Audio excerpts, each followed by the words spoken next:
भाई साहब,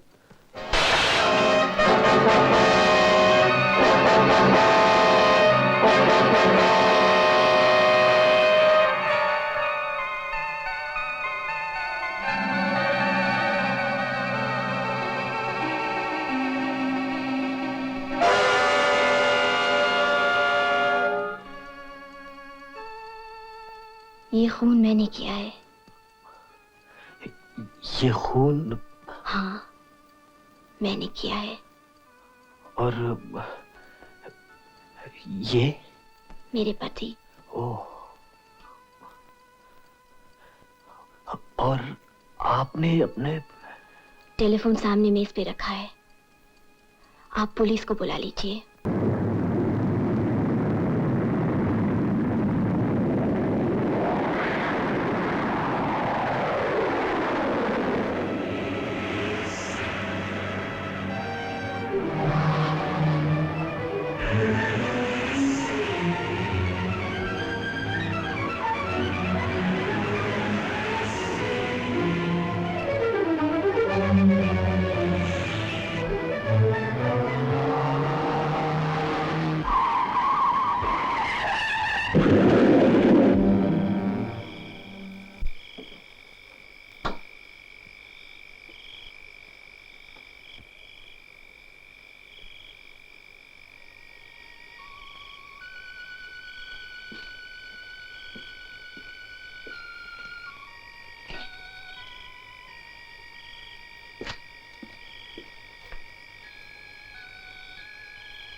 माफ कीजिए, आपको बेवक्त तकलीफ दे रहा हूँ। दरअसल बात यह है कि बाहर मेरी गाड़ी का एक्सीडेंट हो गया है। अगर आपको एतराज ना हो तो आपका टेलीफोन इस्तेमाल कर सकता हूँ?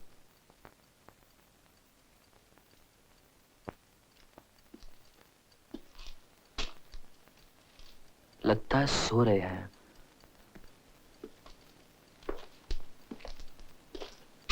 भाई साहब, भाई साहब,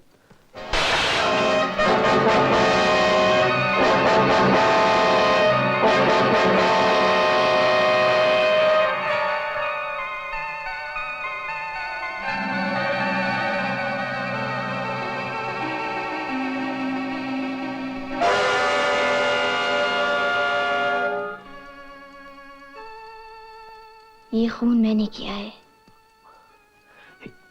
ये खून? हाँ, मैंने किया है। और ये?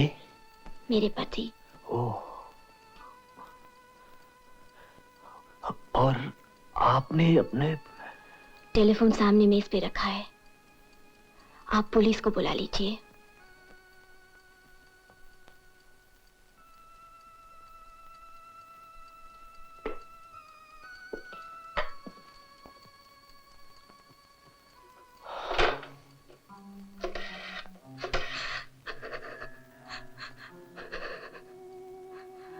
आप रो रही हैं? रो नहीं तो क्या करूं? रोना तो जिंदगी भर का रहा है। जब से शादी हुई है रो ही तो रही हूं। इस नर्क में 5 साल काट दिए। मैं खुद मर जाती या इसे मार देती। ये पति थोड़ी थे, जानवर थे। बात बात में झगड़ते थे, बुरी बुरी गालियां देते थे। रोज सोचती थी आत्महत्या कर लूं, कुछ खा के सो रहूं, गले में फंदा डाल के मर जाऊं। आज प्याला भर गया था। उन्होंने पिस्तौल निकाल ली और मुझे कत्ल करने की धमकी दी। मैं भी झपट पड़ी, हाथापाई हुई और गोली चल गई। गोली चल गई? गोली चल गई और किसी ने सुना नहीं?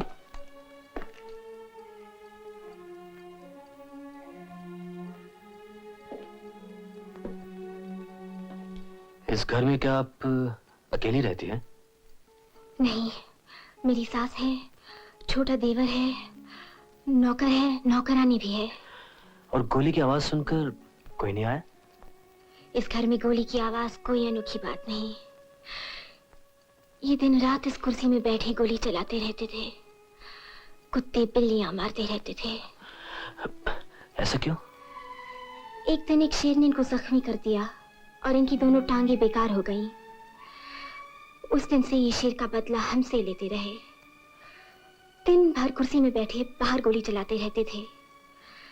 कई आदमी मरते मरते बच गए। पड़ोस के लोगों ने पुलिस को बुलाने की धमकी भी दी। तंग आके इस जंगल में मकान ले लिया। खैर अब छोड़िए इस कहानी को, आप पुलिस को बुला लीजिए।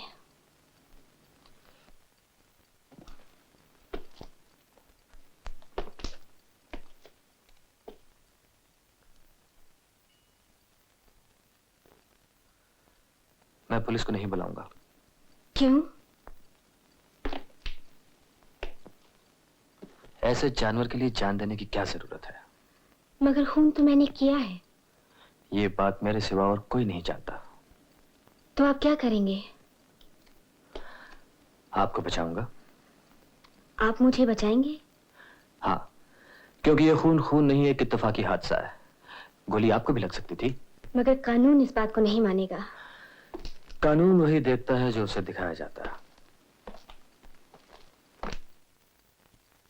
अगर हम कुछ ऐसा करें ये खून किसी बाहर के आदमी का काम मालूम हो तो? बाहर का आदमी? हाँ, ये खून कोई चोर भी कर सकता है। चोर? ये अपने पैसे कहाँ रखते थे? अपनी अलमारी में। अलमारी कहाँ? इस कमरे में। अलमारी की चाबी? इनकी जेब में होगी। ठीक।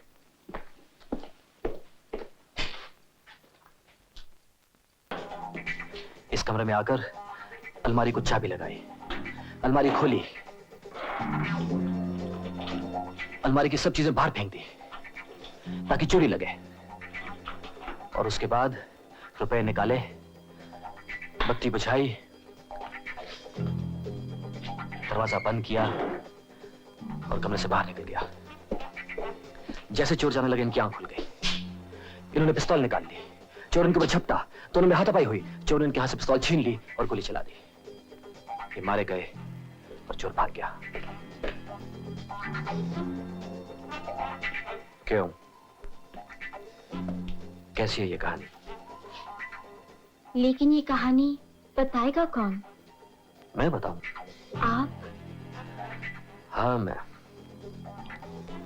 मगर इससे पहले हमें एक और ड्रामा करना होगा जिससे ये साबित कर सकें कि कत्ल के वक्त आप यहां नहीं कहीं और थी। मेरी समझ में कुछ नहीं आ रहा। देखिए, अगर आप बचना चाहती हैं तो जैसे जैसे मैं कह रहा हूं वैसे वैसे कीजिए। आप सोती कहां? ऊपर के कमरे में। ठीक है, आप ऊपर अपने कमरे में जाइए, नाइट गाउन पहनिए, बिस्तर में लेटिए और अपनी नौकरानी को बुलाइए। नौकरानी से क्या कहूं? उससे कहिए कि आपके सर में दर्द है, आपको नींद नहीं आ रही और आपके लिए चाय बनाए। जब वो चली जाए आप उसके पीछे पीछे एनासीन ढूंढने के बहाने किचन में जाइए। वहां आप एनासीन ढूंढिए जो आपको नहीं मिलनी चाहिए। फिर ठीक 11 बजे आपको गोली चलने की आवाज आएगी जो मैं चलाऊंगा। ये आपके लिए इशारा होगा कि आप अपनी नौकरानी को एनासीन लेने के लिए इस कमरे में भेजें, ताकि सबसे पहले आपकी नौकरानी इस खून को देखे। और क्योंकि उस वक्त आप किचन में होंगी, आपके ऊपर शक नहीं जाएगा। एनासीन ये है इस ट्रे में, बाकी मुझ पे छोड़ दीजिए।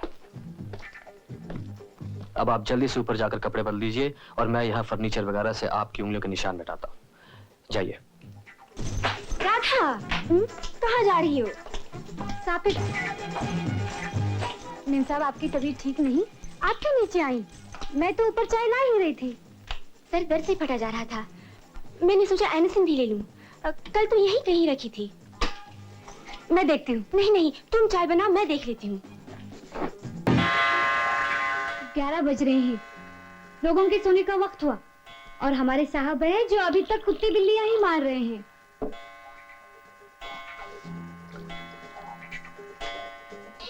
क्या हुआ मेम साहब? मेरा दिल घबरा रहा है, जल्दी से एनासिन ले आओ, शायद साहब के कमरे में होगी। अच्छा।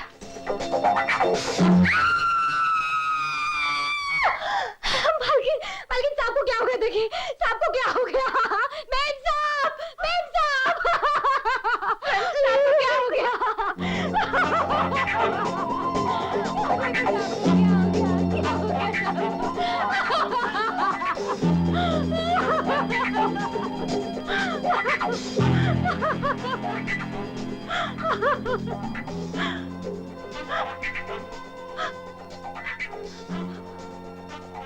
कीजिए, बाहर मेरी गाड़ी का एक्सीडेंट हो गया है। यहाँ कोई टेलीफोन है? क्या हुआ? यहाँ सब ठीक तो है? मेरे बेटे का किसी ने खून कर दिया। खून? ओह, आई एम सॉरी। आपने पुलिस को फोन किया? नहीं। मैं कर दूं?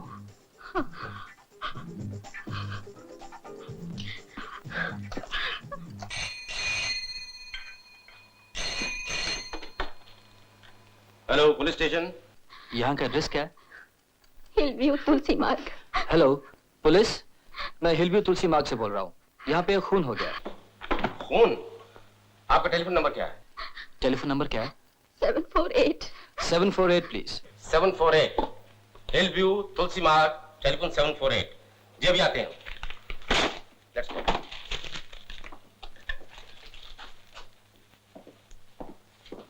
जी 3 आदमी अपने साथ हैं। बहुत अच्छा लो।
लाश को किसी ने हाथ तो नहीं लगाया?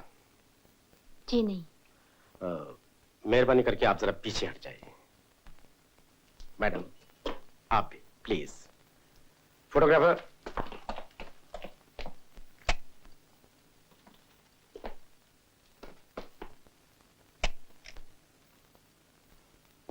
बख्शी। Yes please. ट्रे संभाल लो। राणा। Yes sir. बाकी सब सामान संभालो। Kanchiram. Yes sir.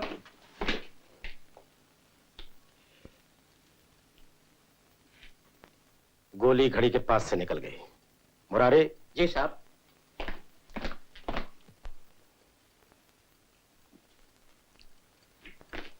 Sir cigar container. हाँ, ये सिगार पीते थे? जी नहीं, पाइप। Keep it. आप सब घर के लोग हैं ना? मैं नहीं हूं। हाँ?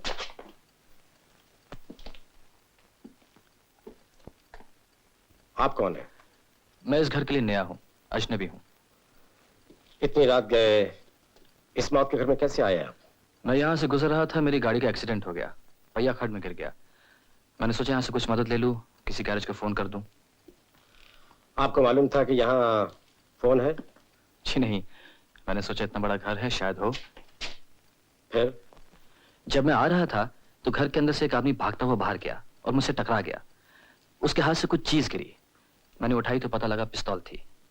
मैंने पलट के देखा, आदमी धुंध में गायब था। पिस्तौल लेके मैं घर के अंदर आया तो पता चला कि घर के मालिक का खून हो चुका है। इंस्पेक्टर साहब, ये है वो पिस्तौल। काशीराम। Yes sir. एक अच्छा शहरी होने के नाते मैंने अपना फर्ज समझा कि पुलिस को खबर कर दूं और जाने से पहले अपना बयान दे दूं। Thank you. आपका नाम? चंद्रशेखर। मिस्टर शेखर, जिस आदमी के साथ आप टकराए थे, उसका हुलिया, उसके कपड़े कुछ याद है आपको? माफ कीजिए, एक तो ये सब इतना अचानक हुआ और दूसरा धुंध थी, अंधेरी रात थी, मैं कुछ देख नहीं पाया।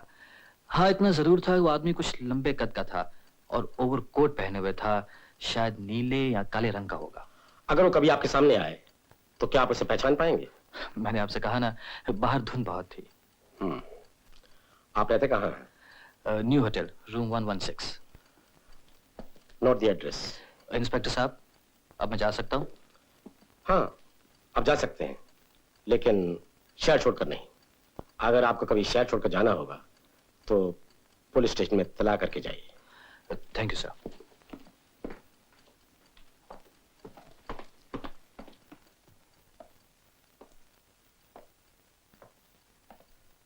एक्सक्यूज मी, मरने वाले के साथ आपका क्या रिश्ता था? मेरे पति थे। आई एम सॉरी। आपका? माँ हूँ।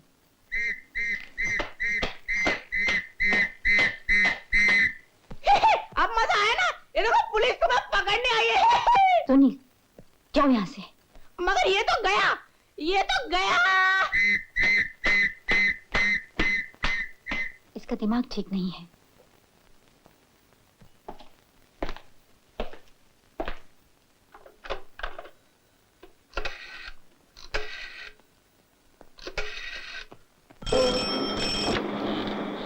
Good evening sir, control room. Hello, control room. Inspector Joshi speaking. अगर कोई लंबा सा आदमी नीला या काला ओवरकोट पहने मुश्तबा हालत में मिले तो उसे गिरफ्तार कर लिया जाए।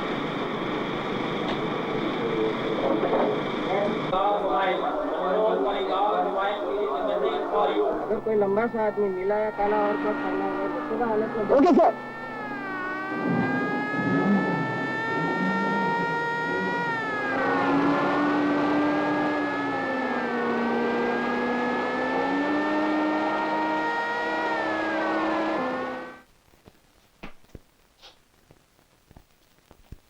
It's okay. मेम साहब के सर में दर्द था, मैं उनके लिए चाय बना रही थी। मेम साहब किचन में आई, उन्हें सरदर्द की गोली चाहिए थी। गोली किचन में नहीं मिली, इसलिए मैं गोली लेने साहब के कमरे में आई।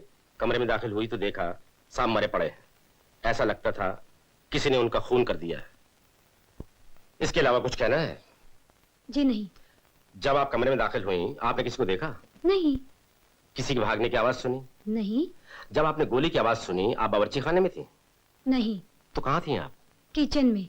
किचन में। आपका किचन कहाँ है? उस तरफ। क्या मुझे अपना किचन दिखा सकती हैं? जी। मिसेस सिंह, अगर तकलीफ ना हो तो आप भी मेरे साथ चलिए प्लीज।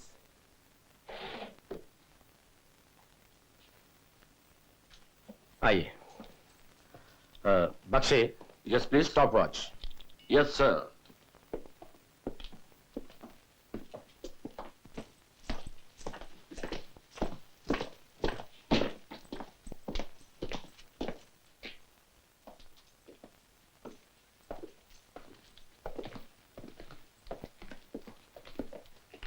बख्शे, 45 सेकंड। जितनी देर में राधा बावर्ची खाने से हॉल में गई उतनी देर में हॉल का आदमी बाहर भाग सकता था। You are right sir. जिस वक्त तुमने गोली की आवाज सुनी तुम उस वक्त कहां थी? मैं यहाँ चाय बना रही थी और मेम साहब उस दराज में अनस सिंह ढूंढ रही थी। इस ड्रॉर में? जी।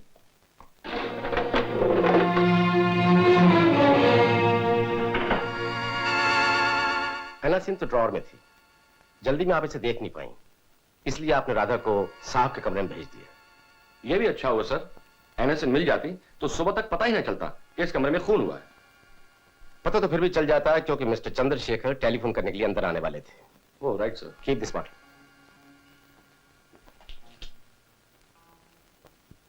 ये कमरा किसका है? बांकीलाल का। बांकीलाल कौन? नौकर है। Oh please.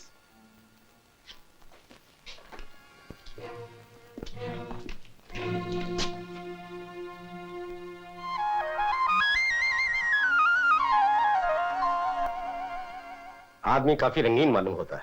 Oh yes. ये तस्वीर किसकी है? हमारे नौकर बांकीलाल की। इंस्पेक्टर साहब, उस रूम में एक अलमारी खुली पड़ी है और सारा सामान बिखरा पड़ा है। Please come.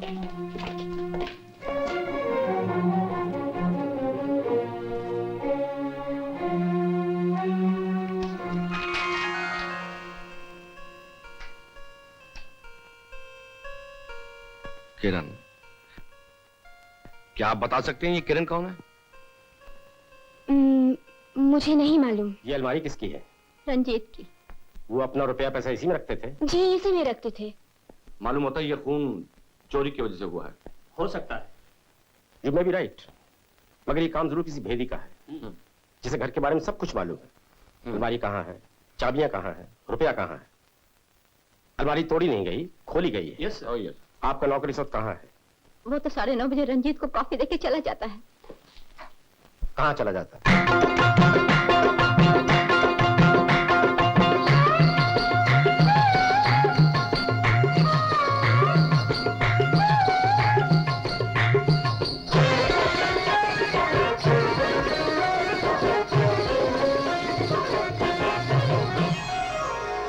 जुगना से चुनरिया खिसक गई रे, जुगना से चुनरिया खिसक गई रे, जुगना से चुनरिया।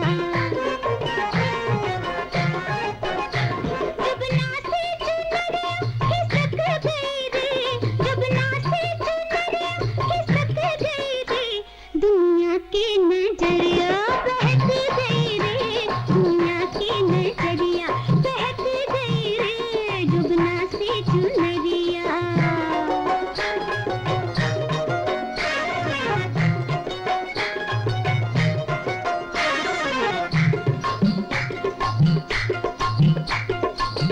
नाजुक तन और उस पे जवानी, नाजुक तन और उस पे जवानी, नाजुक तन और उस पे जवानी। हाय पतली कमरिया, हाय रे पतली कमरिया लचक गई रे, दुनिया की नजरिया बहक गई रे, जुगना से चुनरिया।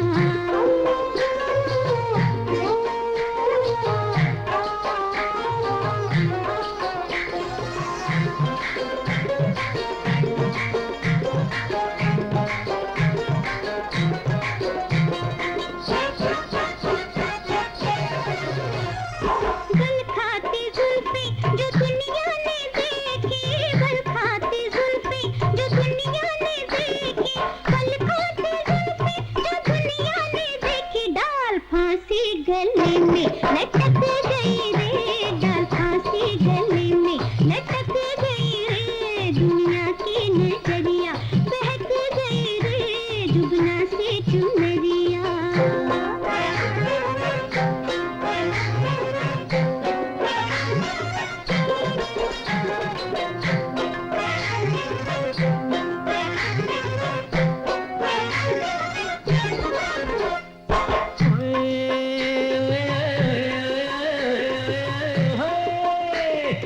गुस्से में इनके ये तेवर तो देखो, गुस्से में इनके ये तेवर तो देखो, गुस्से में इनके ये तेवर तो देखो। जैसे बादल में बिजली, हाय रे हाय, जैसे बादल में बिजली कड़क गई रे, बादल में बिजली कड़क गई रे।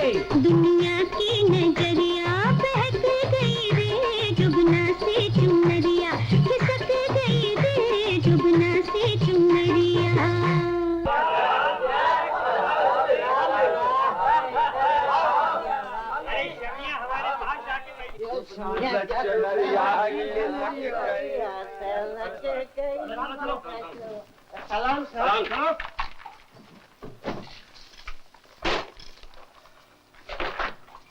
जनाब। जी साहब।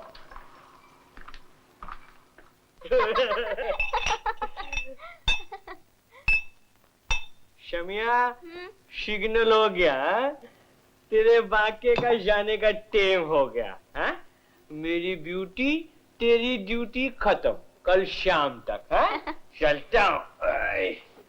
जुगना से सुनरिया शरक शरक खिसक गयो।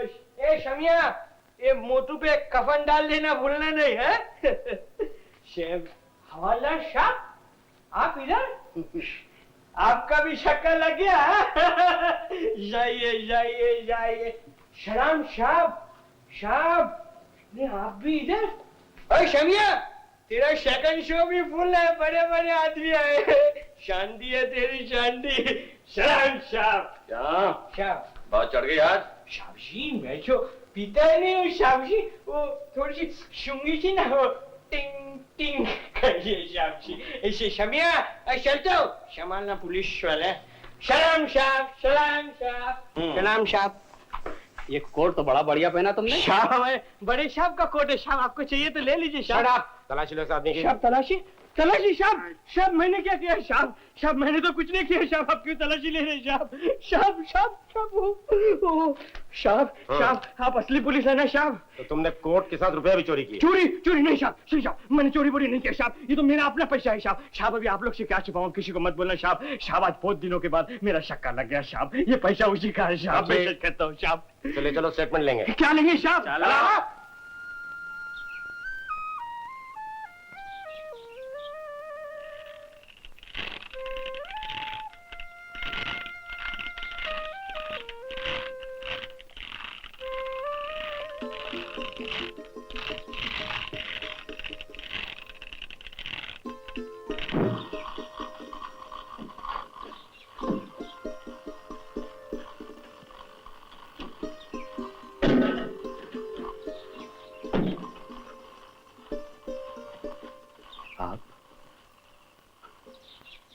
मैं आपको धन्यवाद देने आई हूँ।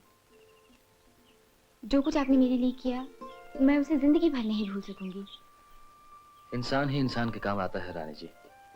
आपको कभी मेरी जरूरत पड़े तो मुझे फोन कर दीजिएगा। अच्छा मैं चलूं? नमस्ते। नमस्ते।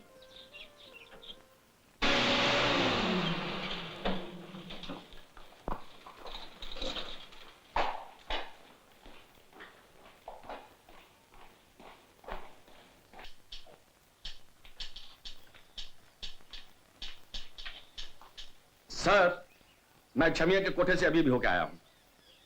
क्या बयान है छमिया का? छमिया का बयान है कि बांके लाल तकरीबन हर रोज रात को वहां आता है और कल रात भी 10 बजे से वही था। इसका मतलब है कि इस काम में बांके का हाथ नहीं हो सकता। कचरा। जी हजूर। बांके को ले आओ। बहुत अच्छा हजूर। शाह जी हुजूर, मैं बाप, सवेरे की चाय नहीं मिली। हे भगवान, कैसी दुनिया है, गाना सुनने पे सरकार बंद कर देती है और चाय भी नहीं देती। चाय की बात बाद में करना बांके, तुमको इंस्पेक्टर साहब ने बुलाया। फिर बुलाया? हाँ फिर बुलाया। चलो चलो।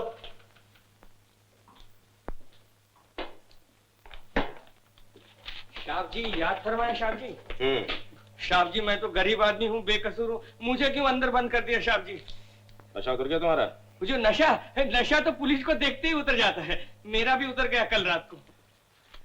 कल रात की बातें याद हैं या भूल गए? कौन सी बात साहब जी?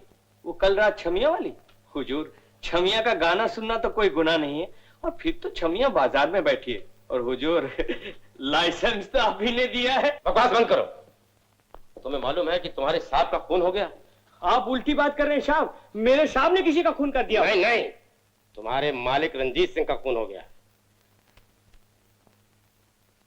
मैंने नहीं किया हुजूर, खून मैंने नहीं किया हुजूर, हुजूर मैंने खून नहीं किया, मैं मेरी कसम खा के कहता हुजूर, मैं आपकी कसम खा के कहता हुजूर, मैंने खून नहीं किया।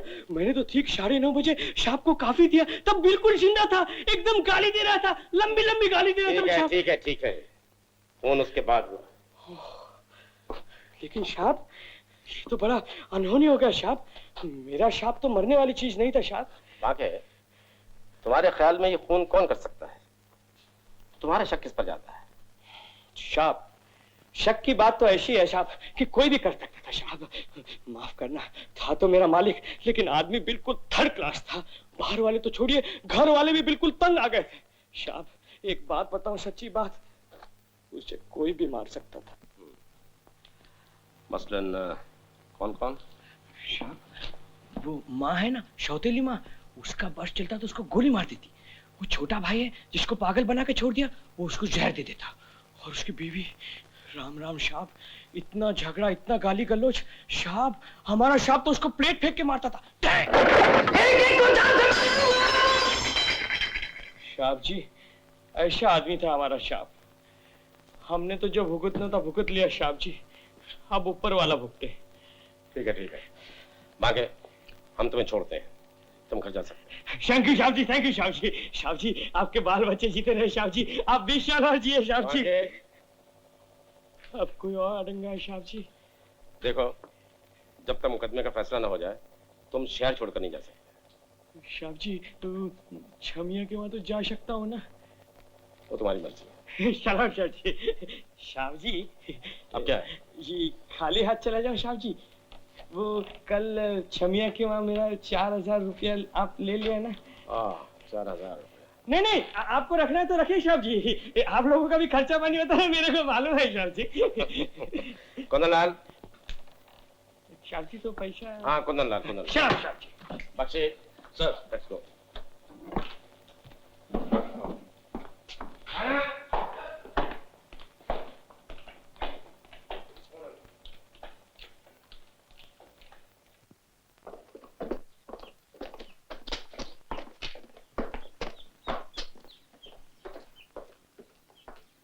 माता जी, इंस्पेक्टर साहब आपसे मिलने आए हैं। आइए। नमस्ते। नमस्ते। मैं आपसे कुछ जरूरी बातें करना चाहता हूँ। तशरीफ रखिए। स्वर्गवासी रंजीत सिंह की सगी माँ है आप? जी नहीं, सौतेली। मरने वाले बेटे के साथ कैसे ताल्लुकात थे आपके? जैसे कि एक सौतेली माँ के हो सकते हैं। इसका मतलब अच्छे नहीं थे? मेरे साथ क्या, किसी के साथ भी अच्छे नहीं थे। और मुझे तो उसने कभी माँ समझा ही नहीं, बात बात पर मेरी बेइज्जती करता था। फिर तो आपको रुपए पैसे की बहुत तंगी रहती होगी। बहुत, छोटी छोटी चीजों के लिए उसके आगे हाथ फैलाना पड़ता था। आपके पति आपके लिए कुछ अलग नहीं छोड़ गए? नहीं, उनकी अचानक मौत हो गई थी। कैसे हुई थी? Heart fail. बड़ा जुल्म हुआ आपके साथ। मर्जी भगवान की। सुनिए, आपकी कोई अपनी औलाद नहीं? है, एक लड़का। कितना बड़ा? 16 बरस का। अच्छा, वही जिसका दिमाग खराब है? वो भी बड़े भाई की वजह से। उसने इसे पागल बना के छोड़ दिया। बात बात पे घर से निकाल देने की धमकी, पागल खाने भेजने का डरावा।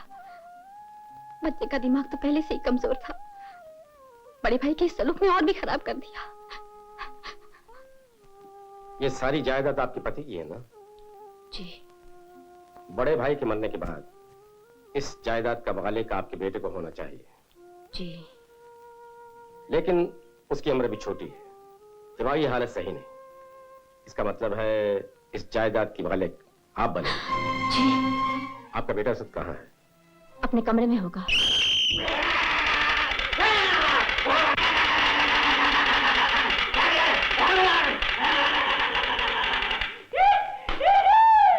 मारा मैंने मारा। इन्हें तुमने मारा? हाँ, मैंने मारा, फिर मारा। तुम तो अब मारे हो, ये तो कल के मर चुके हैं। हाँ, वो कल वो कल किसी और ने मारा था। तुम उसे जानते हो? है? हाँ, जानता हूँ, पर बतलाऊंगा नहीं। सुनील, क्या बक रहे हो? जानते हो ये पुलिस इंस्पेक्टर है। हाँ, ये भैया को पकड़ने आए हैं, वो फांसी दे रहे। वो तो मर गए। वो मैंने कहा इन्हें मार देना। तुम चुप हो जाओ सुनील। आप खामोश रहिए। बेटे, तुमने किससे कहा था उन्हें मारने के लिए? भाभी, बता दो। क्या बता दूं? बोलो बोलो सुनील, किसने मारा? बोलो। उसने किसने? बता दो। हाँ हाँ, बताओ बताओ। भगवान ने। वो मुझे पागलखाने भेजता था।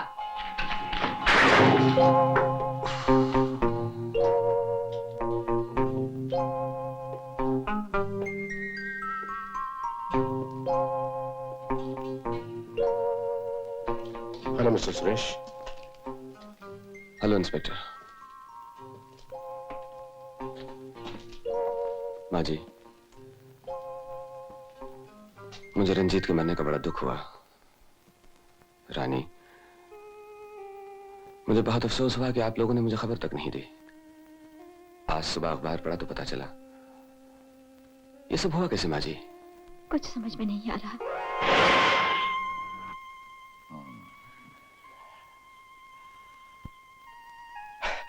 एक्सक्यूज मी मिस्टर सुरेश, मरने वाले को आप अच्छी तरह जानते थे? बहुत अच्छी तरह से। इस घर के लोगों से मेरी बहुत अच्छी दोस्ती है। तकरीबन रोज आता हूं। इत्तेफाक की बात है कि कल रात ही नहीं आया।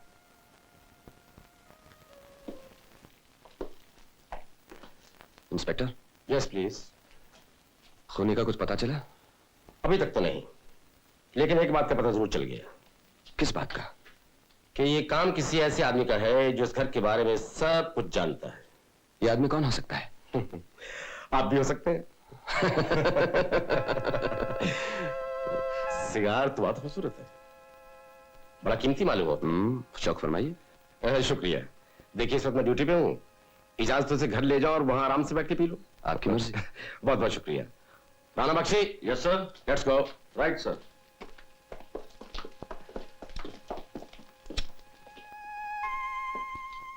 माँ जी, ये इंस्पेक्टर यहाँ क्या करने आया था? मेरा बयान लेने आया था।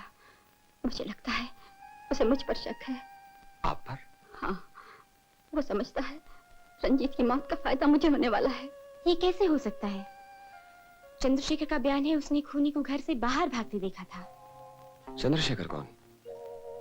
रात एक आदमी यहाँ आया था। क्या उसने किसी को बाहर भागते हुए देखा था? हाँ।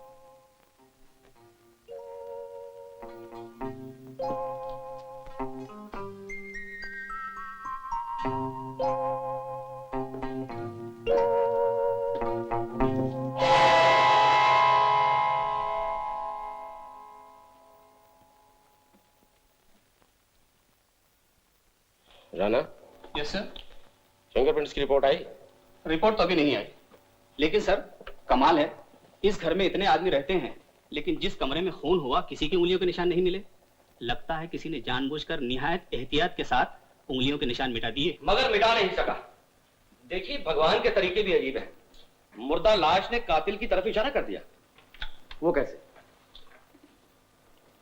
काफी की ये ट्रे जो लाश के नीचे दबी पड़ी थी, इस पर उंगलियों के निशान हैं। किसके निशान? 3 आदमियों के। 3 आदमी कौन? एक मरने वाला, एक बांके और एक कोई तीसरा। तीसरा आदमी कौन है? वो तो मालूम नहीं, लेकिन घर वालों में से कोई नहीं। घर वालों में से कोई नहीं? Oh, that's very interesting. Bakshi. Sir. इस पर जो उंगलियों के निशान है, इन्हें एग्जामिन करवाओ। राइट। और ट्रे पर लगे हुए उन निशानों के साथ मिलाओ जो तीसरे आदमी के। Right sir. Hello mister Suresh, what can I do for you? Mister Chandrashekhar आपके होटल में रहते हैं? जी हाँ। क्या मुझे आप उनका कमरा नंबर बता सकते हैं? वो तो बाग में है। वैसे अब्दुल जी साहब को चंद्रशेखर साहब के पास ले जाओ। चलिए साहब।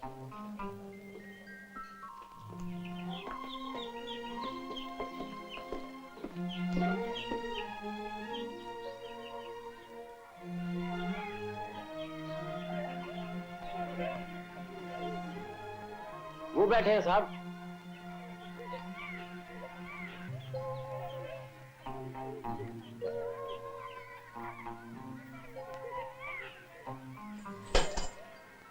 एक्सक्यूज मी, आपकी चाबियां। ओ, धन्यवाद।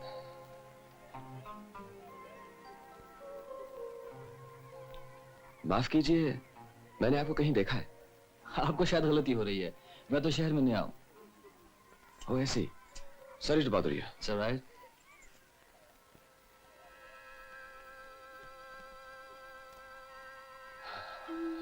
शुक्र है भगवान का, जिसने मुझे देखा नहीं। ये फिंगरप्रिंट वो है जो ट्रे के ऊपर है, और ये फिंगरप्रिंट वो है जो सिगार कंटेनर के ऊपर है। अब मैं इन दोनों को मिलाता हूं। अब देखिए, ये दोनों निशान एक ही आदमी के हैं।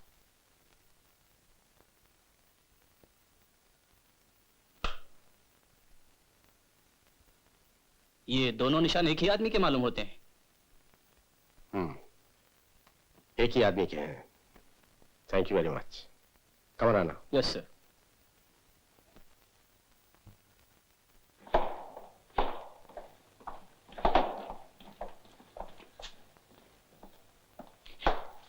इंस्पेक्टर साहब, मुझे फिर बुला लिया। इंस्पेक्टर साहब, मैंने क्या किया साहब? मैं तो उस दिन से छमिया के उधर भी नहीं गया साहब। अंदर आओ। अंदर? आगे। साहब जी, मुझे तुमसे कुछ पूछना है। साहब जी, जो पिछली बारी पूछा था वो कुछ काम नहीं आया? नहीं, कुछ और भी पूछना। साहब जी, एक बात कहूँ साहब जी, आप ऐसे मत देखिए साहब जी। जो भी पूछना है जरा हंस के पूछे, वरना मेरी तो आप समझ गए ना साहब जी। अच्छा अच्छा अच्छा, बैठो बैठो। बांके, तुम सुरेश साहब को जानते हो? जी साहब जी। अच्छी तरह जानते हो? जी बहुत अच्छी तरह साहब जी। सुरेश बाबू को घर का कौन सा आदमी नहीं जानता है साहब? सुरेश बाबू हमारे साहब के साथ शतरंज खेला करते थे, और मेरे साथ आंख मिचोली। आंख में चोली? आंख में चोली से तुम्हारा क्या मतलब? साहब, मेरा रोज का छोटा मोटा खर्चा पानी उन्हीं के दम से चलता था। वो कभी कभी दे जाते थे, कभी कभी गोल कर जाते थे, और जब गोल कर जाते थे ना साहब, मैं खुद उनसे मांग लेता था। बांके, जी साहब। जिस रात खून हुआ उस रात सुरेश साहब तुम्हारे घर आए थे?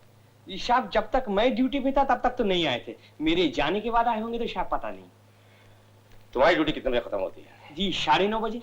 9:30 बजे मैंने साहब को काफी पिलाई, गालियां खाई और दूसरी ड्यूटी पे चला गया। दूसरी ड्यूटी कौन सी? साहब वो छमिया वाली। अच्छा बांके, जी साहब। एक बात बताओ, सुरेश साहब की दोस्ती तुम्हारे साहब के साथ ज्यादा थी या मेम साहब के साथ? साहब वो तो दोनों के साथ थी। ज्यादा किसके साथ थी? साहब ज्यादा तो मेम साहब के साथ थी। मेम साहब।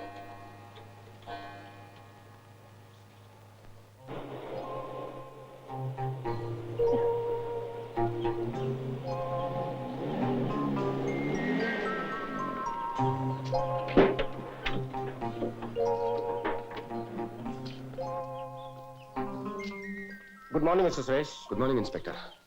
हेलो। कहिए, कैसे आना हुआ? माफ कीजिए, जरा आपको तकलीफ देने आया हूं। किस बारे में? आपके दोस्त रंजीत सिंह के कत्ल के बारे में। रंजीत सिंह के कत्ल से मेरा क्या ताल्लुक है? हाँ, आपका ताल्लुक तो कोई नहीं, लेकिन इस केस में जरा आपकी मदद की जरूरत है। जल्दी कहिए, मुझे कचहरी जाना है। तो सुरेश साहब, उस दिन आपने कहा था कि अपने दोस्त रंजीत सिंह के यहाँ तकरीबन रोज जाया करते थे। सिर्फ उसी रात नहीं गए जिस रात खून हुआ? कहा तो था। बुरा न माने तो आपसे पूछ सकता हूँ कि उस रात आप कहाँ थे?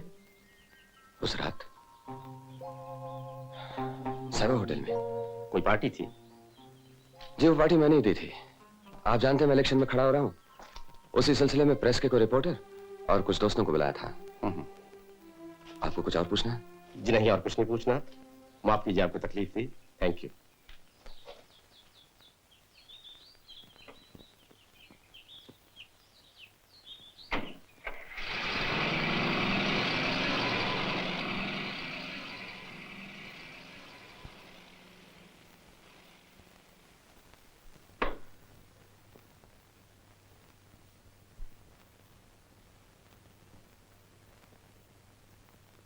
सर सुबह से शाम हो गई, क्या सोच रहे हैं आप? लीजिए चाय पीजिए। राणा जी। रंजीत सिंह के कत्ल ने जितना हैरान किया है उतना तो आज तक किसी केस में नहीं। वो कैसे? अरे एक तो ये घर ही अजीब सा है, पागल खाना से मालूम होता है।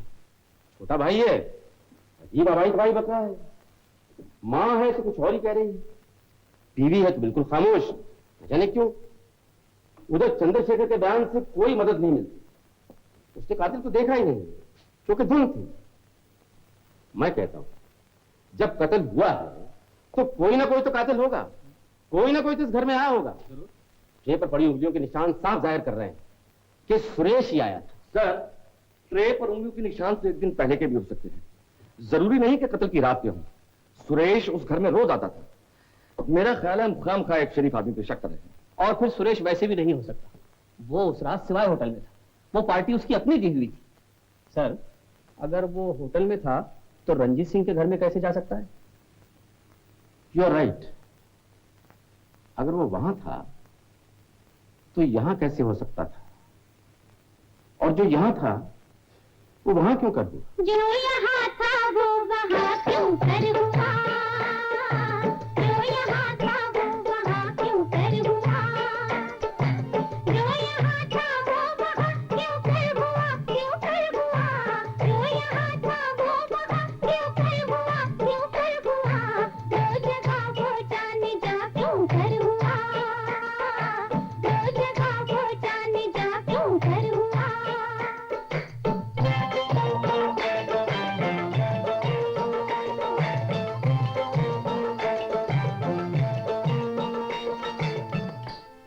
शेख साहब का ये कहना है कि वो मस्जिद में थे और साकी की गवाही है कि मैं खाने में थे। शेख साहब का ये कहना है कि वो मस्जिद में थे और साकी की गवाही है कि मैं खाने में थी।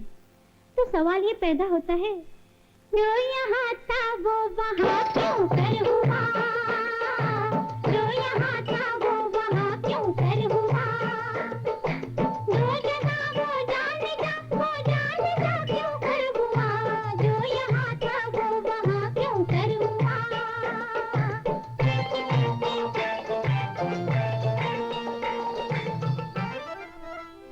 दिल तड़पता है हमारे इश्क में कहते हो तुम, ये भी कहते हो कि हम दिल को चुरा कर ले गए। हाँ, दिल तड़पता है हमारे इश्क में कहते हो तुम, ये भी कहते हो कि हम दिल को चुरा कर ले गए। दिल, आपका दिल, अरे जो यहाँ था वो वहाँ क्यों कर हुआ, जो यहाँ था वो वहाँ क्यों कर हुआ, जो जगह वो जाने जा क्यों कर हुआ, जो यहाँ था वो वहाँ क्यों कर हुआ।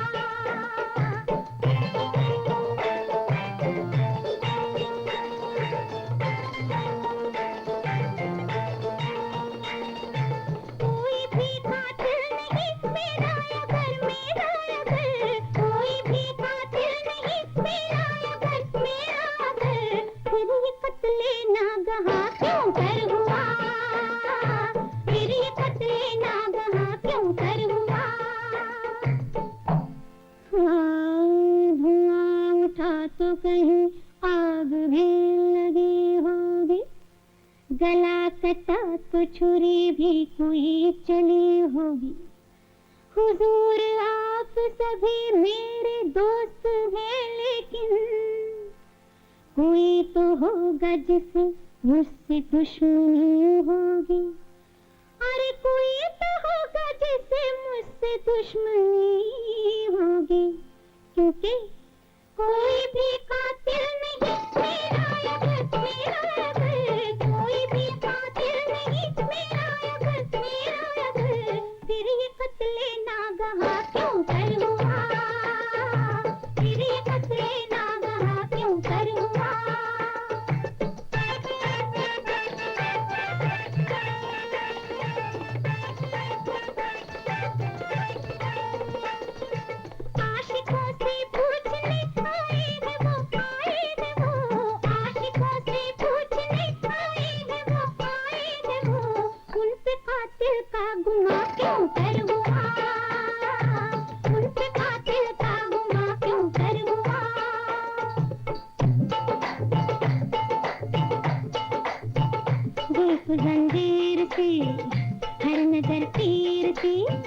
जिस्म लहका हुआ, रंग दहका हुआ, आँख शोले की लो, साथ बिजली की दो, अबरुओं की कमां, दुश्मनी कल्बों जा, हर तरफ की अदा, एक बयां में कला, हर तरफ की अदा, एक बयां में कला, हर तरफ की अदा, एक बयां में कला, फिर भी देखे कोई उनकी ये सादगी, अरे आशिकों से पूछने आए हैं वो, आए हैं वो, आशिकों से पूछने आए हैं वो, आए हैं वो, उनसे कातिल का गुमा क्यों कर हुआ, उनसे कातिल का गुमा क्यों कर हुआ, जो यहाँ था वो वहाँ क्यों कर हुआ, जो यहाँ था वो वहाँ क्यों कर हुआ।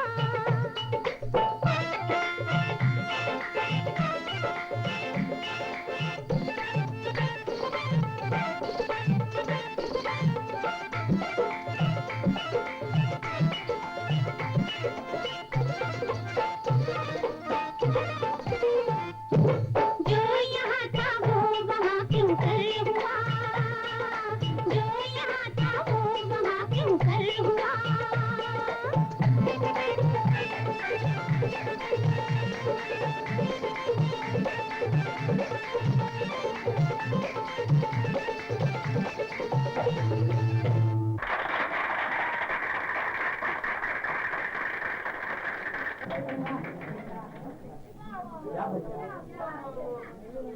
कोका कोला वालों को ऑर्डर दे दिया ना? जी हाँ, दे और बटर सर? वालों को? जी। पुलिस। क्या? Police? Yes please. Excuse me, I want to see the manager. मैं ही मैनेजर हूँ, फरमाइए। ओह, मुझे आपसे कुछ जरूरी बातें करनी है। तो चलिए मेरे ऑफिस में। थैंक यू, आइए। Please come.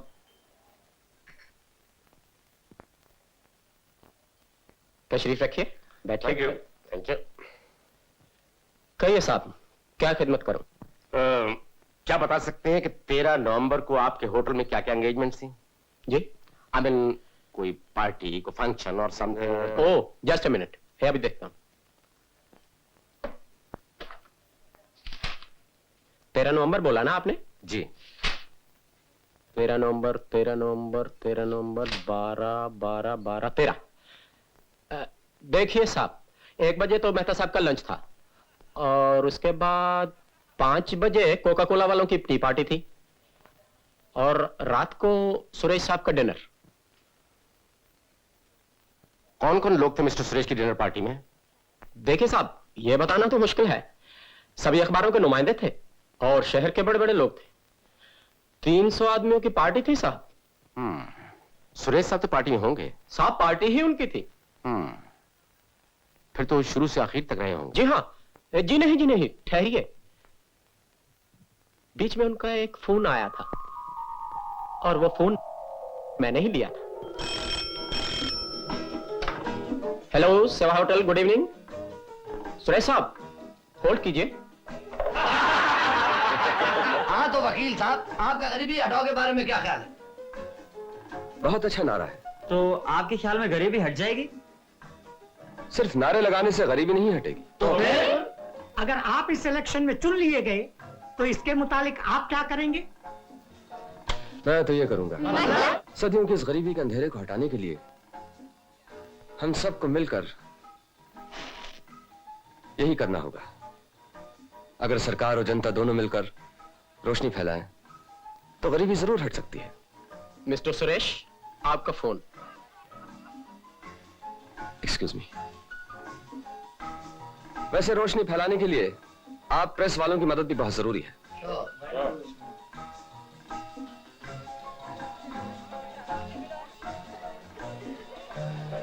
हेलो। अच्छा,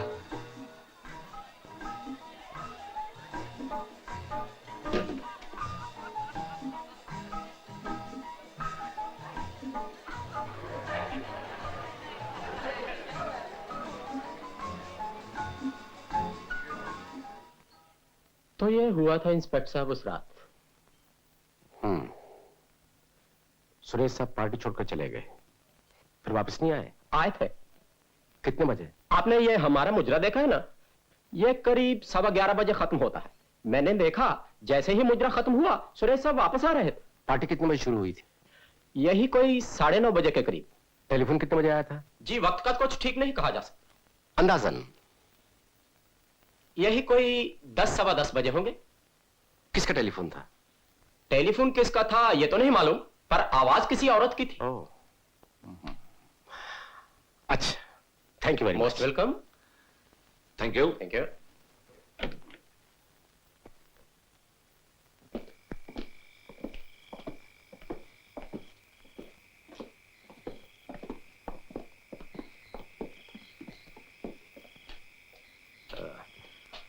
आप लोगों ने एक बात नोट की?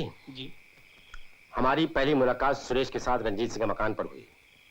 उन्होंने हमसे झूठ बोला था कि वो कत्ल की रात वहां नहीं थे, हालांकि वहां थे।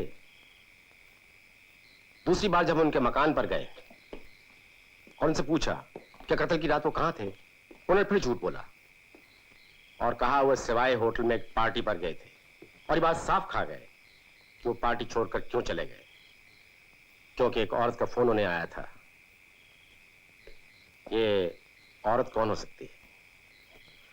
बाकी के बयान से साफ जाहिर है कि सुरेश के ताल्लुकात रंजीत सिंह से ज्यादा उनकी बीवी रानी रंजीत सिंह के साथ थे।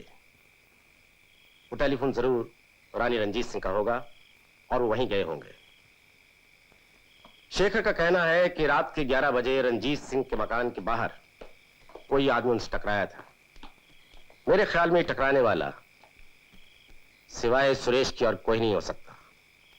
हमें एक बार चंद्रशेखर से फिर मिलना चाहिए। चलिए। कांचीराम। Yes sir.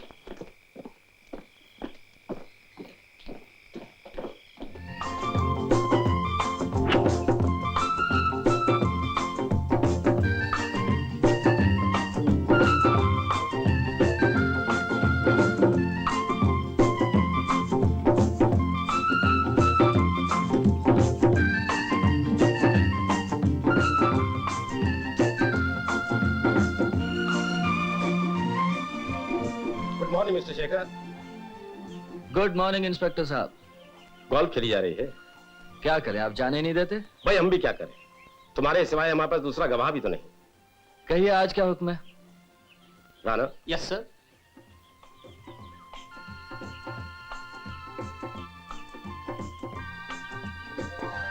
आपने कभी देखा है इन्हें? हाँ। क्या वही तो नहीं जो कत्ल की रात रंजीत सिंह के मकान के बाहर आपके साथ टकराए थे? नहीं नहीं इंस्पेक्टर साहब, उसके लिए तो मैं आपसे पहले ही कह चुका हूँ कि बाहर धुंध इतनी थी मैं कुछ देख नहीं पाया। तो कहाँ देखा आपने इन्हें? इनको तो मैंने कल अभी अपने होटल के लॉन में देखा था। कौन है ये साहब? भाई यहाँ के बहुत बड़े वकील हैं, इलेक्शन में खड़े हो रहे हैं। हो सकता है कल मिनिस्टर हो जाए। ओह।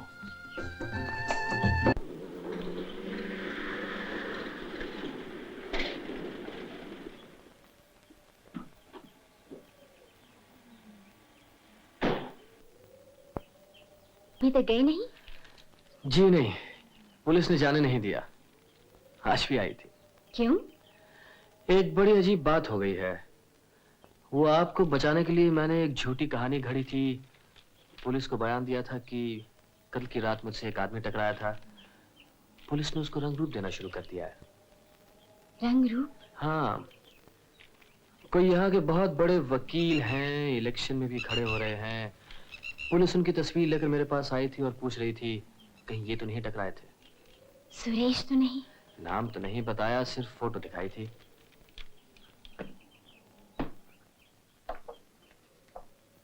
ये तो नहीं? हाँ यही तो है, मगर मुझसे तो कोई टकराया नहीं था। पुलिस को इन पर शक क्यों है? मेरी वजह से। जैसे? हाँ, ये भी मेरी जिंदगी में अचानक उसी तरह आए थे जिस तरह आप आए हैं। रंजीत सिंह ने मेरा जीना हराम कर दिया था, मेरी दुनिया नर्क बना दी थी। एक दिन मैंने इरादा किया कि ऐसे जीने से मर जाना अच्छा है। मैं अपनी जिंदगी को खत्म कर डालूं, कुछ खा के सो रहूं, पहाड़ से कूदकर मर जाऊं। ये सोच के मैं घर से चल खड़ी हुई।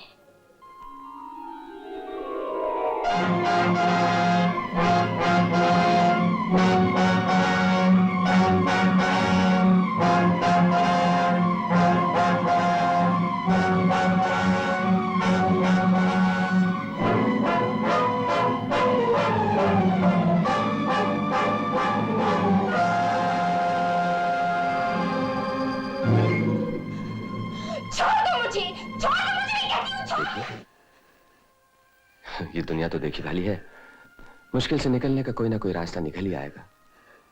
मगर वो दुनिया जहां आप जाना चाहती हैं मालूम नहीं कैसी है, वो तो अपने हाथ से बाहर की बात है। शायद मैं आपकी कुछ मदद कर सकूं। बताइए क्या मजबूरी है आपकी? आप मेरी मजबूरी नहीं समझ सकेंगे। नहीं समझ सकूंगा वो बात की बात है, लेकिन आज पहली बार मालूम हुआ कि दुनिया में हसीन भी मजबूर है। क्या नाम है आपका? रानी। मैडम रानी, अगर मैं इस वक्त पुलिस को बुला लूं और कह दूं कि आप आत्महत्या कर रही थी, आप पे मुकदमा चलाया जाएगा और अपनी जान अपने हाथों लेने के जुर्म में जेल जाना पड़ेगा। क्या हक है आपको एक जिंदगी बर्बाद करने का? क्या समझती हैं आप? इंसाफ, कानून, अखलाक सब कुछ मर गया। शायद आप नहीं जानती, आत्महत्या और कत्ल दोनों एक बराबर है। मैं क्या करूं? जिंदा रहना सीखिए। चलिए मैं आपको घर छोड़ देता हूं। नहीं, मैं अकेली ही चली जाऊंगी। मैं आपको इस हालत में अकेला नहीं छोड़ूंगा। चलिए मेरे साथ।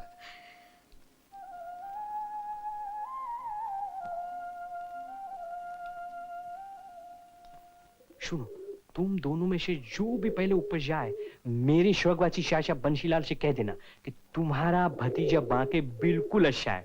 और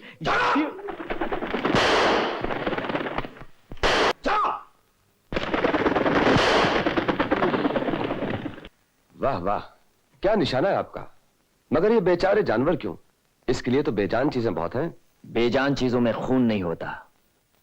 मजा गोली की आवाज में नहीं, गर्म गर्म लाल लाल खून में होता है। आपकी तारीफ? मेरा नाम सुरेश सक्सेना है। वही तो नहीं जो इलेक्शन में खड़े हो रहे हैं? जी। मेरी बीवी की सिफारिश लेकर क्या वोट लेने आए हैं? वो दिन भी आएगा। अभी तो मैं इन्हें सिर्फ छोड़ने आया हूं। लूली लंगड़ी है जो खुद नहीं आ सकती थी। नहीं नहीं, ये सैर कर रही थी, अचानक इनका पांव फिसल गया। पहाड़ी से गिरने वाली थी, मैंने इन्हें संभाल लिया। गिरने वाली थी या कूद रही थी? खुदकुशी करने गई होगी। क्यों जाने मन, पहाड़ी ज्यादा ऊंची थी या हिम्मत नहीं हुई? आप गलत समझे। बिल्कुल ठीक समझाऊं। सिर्फ ये ही नहीं, इस घर का हर आदमी मुझसे तंग है। मेरी मां, मेरा छोटा भाई, मेरी धर्मपत्नी, सब यही चाहते हैं कि मैं मर जाऊं। मुझे मौत नहीं आती, इसलिए खुद मरना चाहते हैं, लेकिन नहीं मर सकते। सब बुज़दिल है। क्या देख रहे हैं आप? जी जी, आपके पांव। सुनो बेकार, ऊपर वाले ने बहादुरी की कीमत ली है। कैसे जाते रहे? शिकार में एक शेर ने हमला कर दिया था। आप बहुत बहादुर आदमी हैं। अच्छा, मैं चलता हूं, फिर आऊंगा। क्यों? क्यों आएंगे आप? मैंने कहा आपसे आने को। अपनी जरूरत से आऊंगा। आपका वोट जो लेना है। तो फिर मिलाओ हाथ।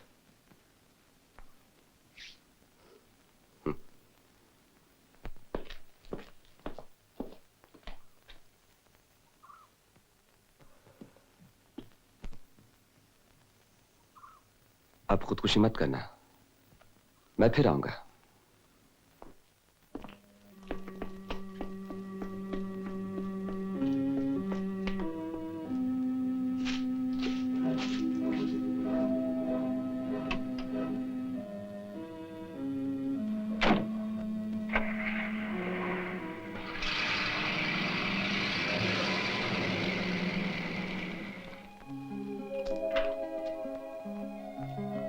सुरेश मेरी जिंदगी में आए, बाहर आ गई।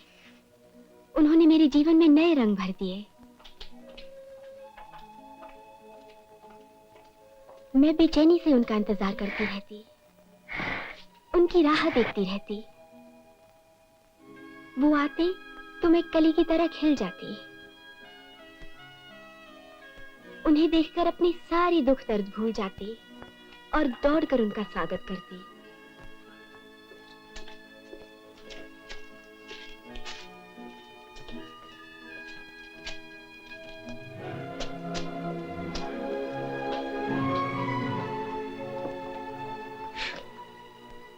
अच्छी लगती हैं, ऐसी मुस्कुराती रहा कीजिए। क्यों लीडर, कांटों ने दामन पकड़ लिया क्या? नहीं, फूलों ने। आइए, अंदर आइए।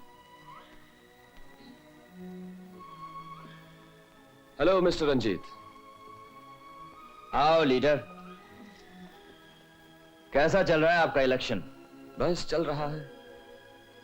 आएंगे वाएंगे नहीं आप? क्यों? बहुत शरीफ आदमी हो। तो आप खड़े हो जाइए। खड़ा तो हो ही नहीं सकता, टांगे बेकार है। चलो किस बहस में पड़ गए लीडर, बाजी लगी है, शतरंज खेलो। पहले चाल आपकी है, चलिए। लीजिए।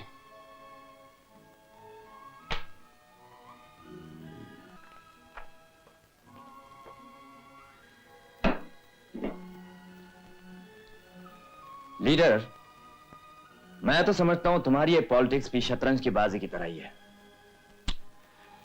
मिस्टर रंजीत, पॉलिटिक्स ही क्या, ये पूरी जिंदगी ही शतरंज की बाजी की तरह है। क्या तुम मुझे फंसा ही दोगे? चाय। जब देखो बीच में आ जाती हो। देखते ना हम लोग खेल रहे हैं। चाय किसने लाने को कहा था? जी, मैंने। मुझे आपके घर की चाय बहुत अच्छी लगती है। अच्छा, आप चाय चलिए। अब क्या मेरे मुंह में डालोगी? जाओ यहां से, आउट। आई से गेट आउट।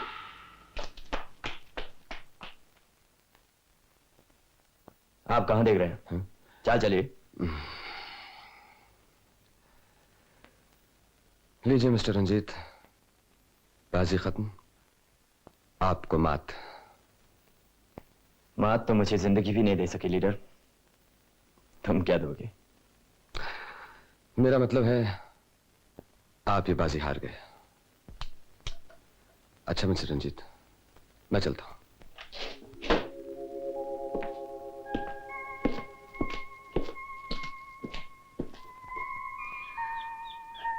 रानी, पागल आदमी की बात का बुरा नहीं मानते। उन्होंने आपका भी ख्याल नहीं किया। मैं कोई लाट साहब हूं? जरा मुस्कुराओ।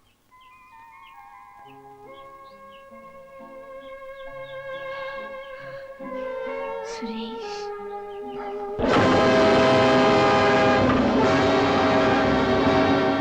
उस दिन के बाद हम रोज मिलने लगे।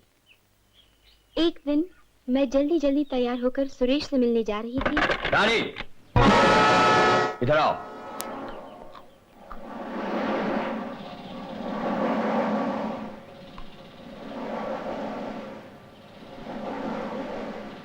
कहां जा रही थी? दवा लेने।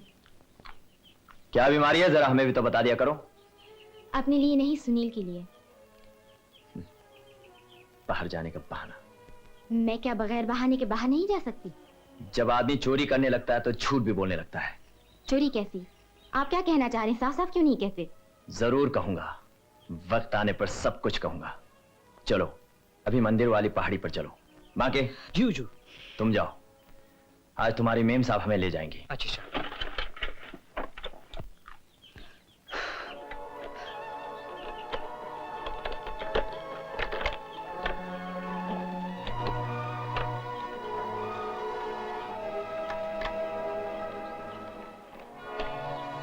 जिंदगी भी कितनी हरामजादी है, पल पल में रंग बदलती है।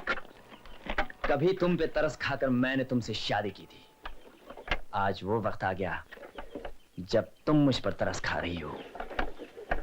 ऊपर वाले ने मेरे असली पांव छीनकर नकली पांव दे दिए और सुपुर्द कर दिया तुम जैसी नाजुक अंदाम औरत के, जो इतना बोझ नहीं उठा सकती या उठाना नहीं चाहती।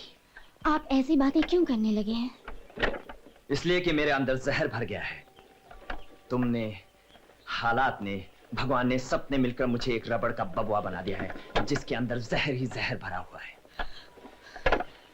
जो मेरे इस पेट को दबाएगा मैं उसके मुंह पर यह जहर थूक दूंगा। रुक क्यों गई? चलाओ कुर्सी। बहुत चढ़ाई है।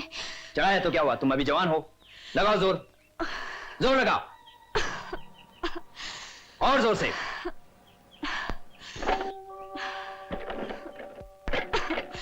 और जोर लगाओ।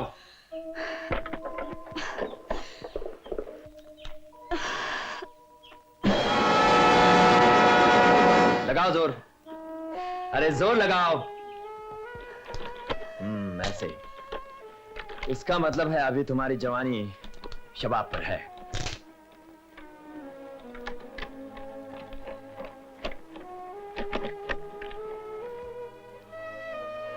मुझे मालूम है इस वक्त तुम क्या सोच रही हो। यही ना कि इस पहाड़ी के नीचे मुझे धक्का दे दो तो मेरी हड्डी पसली बराबर हो जाए। मगर तुम में ऐसा करने की हिम्मत नहीं है। हिंदुस्तान की औरत ने अभी तक अपने पति को मारना नहीं सीखा, चाहे वो जानवर ही क्यों ना हो। ओ लीडर, तुमने बिल्कुल ठीक कहा। इसीलिए हिंदुस्तान की औरतों को सती कहते हैं। क्यों सती सावित्री, क्या ख्याल है तुम्हारा?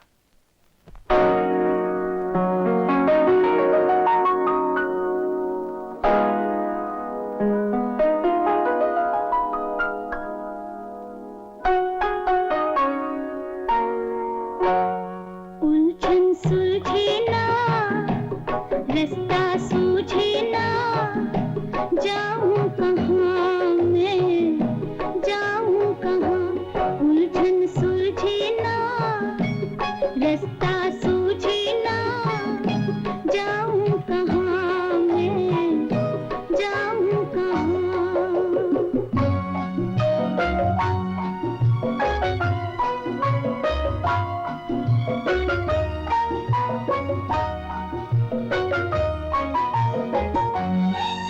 मेरे दिल का अंधेरा और घनेरा, कुछ समझ न पाऊं क्या होना है मेरा। मेरे दिल का अंधेरा और घनेरा, कुछ समझ न पाऊं क्या होना है मेरा। खड़ी दो राहें पर ये पूछूं घबरा कर, खड़ी दो राहें पर ये पूछूं घबरा कर, जाऊं कहाँ मैं, जाऊं कहाँ।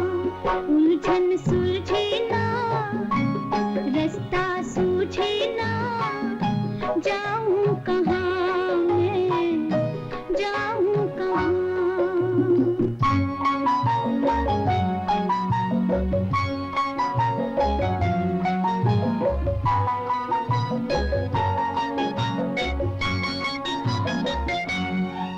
जो सांस भी आए, तन चीर के जाए, इस हाल से कोई किस तरह निभाए। जो सांस भी आए, तन चीर के जाए, इस हाल से कोई किस तरह निभाए। न मरना रास आया, न जीना मन भाया, न मरना रास आया, न जीना मन भाया, जाऊं कहाँ मैं, जाऊं कहाँ। हाँ जैन साहब, आज हमारे इलेक्शन की पहली पार्टी है, आप जरूर आएंगे। नहीं नहीं जैन साहब, अगर आप नहीं आएंगे तो हमारे इलेक्शन की खबर छापेगा कौन? जी हाँ, सवाई होटल में ठीक 9:30 बजे। मैं आपका इंतजार करूंगा। अच्छा हुजूर, मैं टेलीफोन रख रहा हूं, आप जरूर आएंगे। Thank you very much. Rani, आओ अंदर। नहीं, मैं यहीं ठीक हूँ। ठीक ठीक क्या करती हो? आओ अंदर। नहीं सुरेश, नहीं।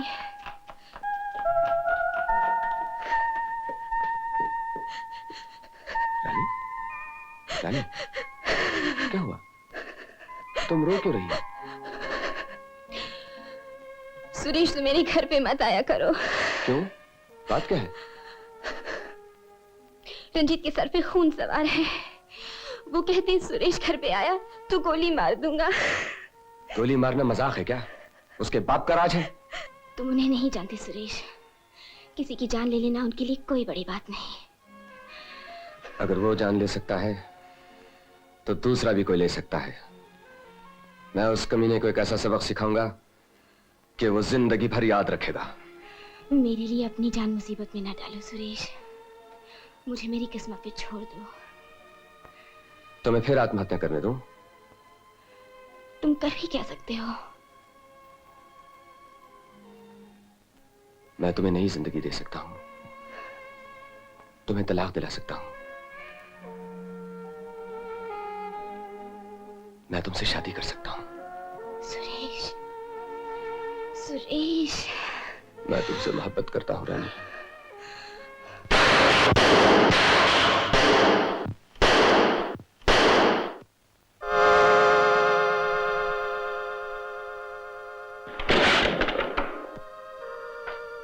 मिलाई आपने आशिक से। मैंने उसे यहाँ आने को मना किया तो तू उसके घर चली गई। कमीनी कुतिया, तू समझती है मुझे छोड़कर चली जाएगी? देखता हूँ कैसे जाती है तू। जरूर जाऊंगी। तुम क्या कर सकते हो? मैं उस हरामी कुत्ते की जिंदगी बर्बाद कर दूंगा। वो इलेक्शन में खड़ा होना चाहता है ना, असेंबली में जाना चाहता है ना, देखता हूँ कैसे जाता है। तुम उसका कुछ नहीं बिगाड़ सकते। जरूर बिगाड़ सकता हूँ। मुझे मालूम है वो कहाँ है। सिवाय होटल में पार्टी दे रहा है। शहर के बड़े बड़े लोगों को, अखबार वालों को बुलाया। मैं वहां जाकर उस कमीने कुत्ते का भांडा फोड़ दूंगा और उनको बताऊंगा कि उनका होने वाला लीडर कितना कमीना कुत्ता है। मेरा घर बर्बाद कर रहा है। मैं तुम्हें नहीं डालेगा।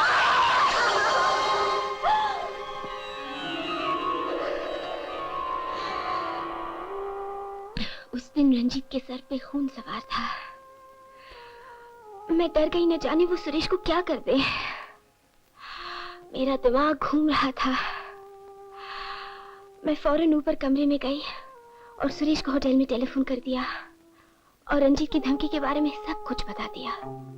जैसे ही फोन नीचे रखा, मेरा सर चकराने लगा, दिल घबराने लगा। न जाने क्या होने वाला है। रंजीत एक जालिम आदमी है, वो कुछ भी कर सकता है। सुरेश मेरी वजह से किसी मुसीबत में न पड़ जाए। अगर कोई ऐसी बात हो गई तो मैं अपने आप को कभी माफ न कर सकूंगी। इन्हीं ख्यालों में खोई हुई मैं बाथरूम की तरफ चल पड़ी।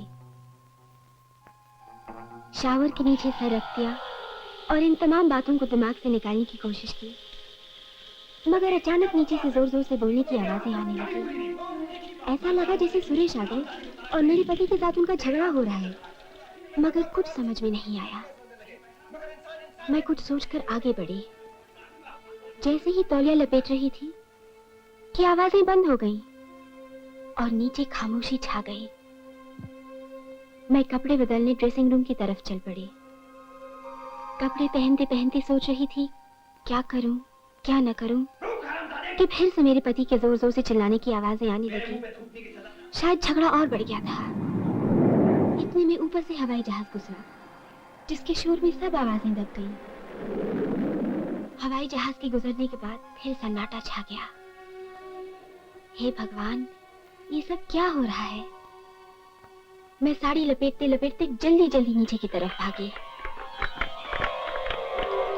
जब मैं नीचे आई, सुरेश जा चुके थे और रंजीत गुस्से में भरे बैठे थे। मुझे देखते ही गालियां देने लगे और मारने के लिए पिस्तौल उठा लिया। मैं तो जिंदगी से तंग ही थी। एकदम उन पे झपट पड़ी। हाथापाई में पिस्तौल चल गया और गोली बजाय मेरे उन्हें लग गई और वो मर गए। इसके थोड़ी ही देर बाद आप आ गए। फिर जो कुछ हुआ सब मालूम है आपको।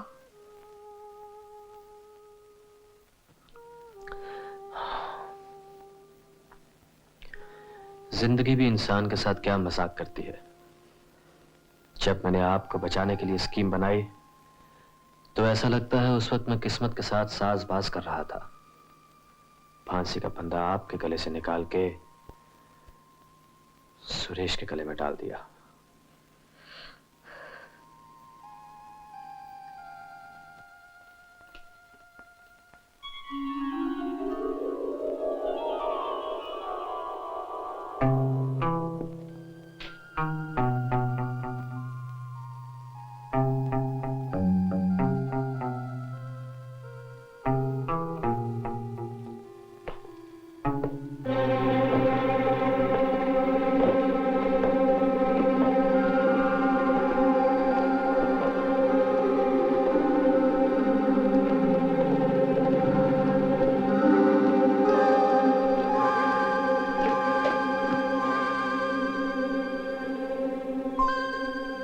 केस नंबर 811 जेरे दफा 302 कत्ल अहमद स्टेट वर्सेस सुरेश सक्सेना 13 नवंबर की रात को 11 बजे हिल व्यू तुलसी मार्ग पर रंजीत सिंह वल्द शेर सिंह का खून हो गया था।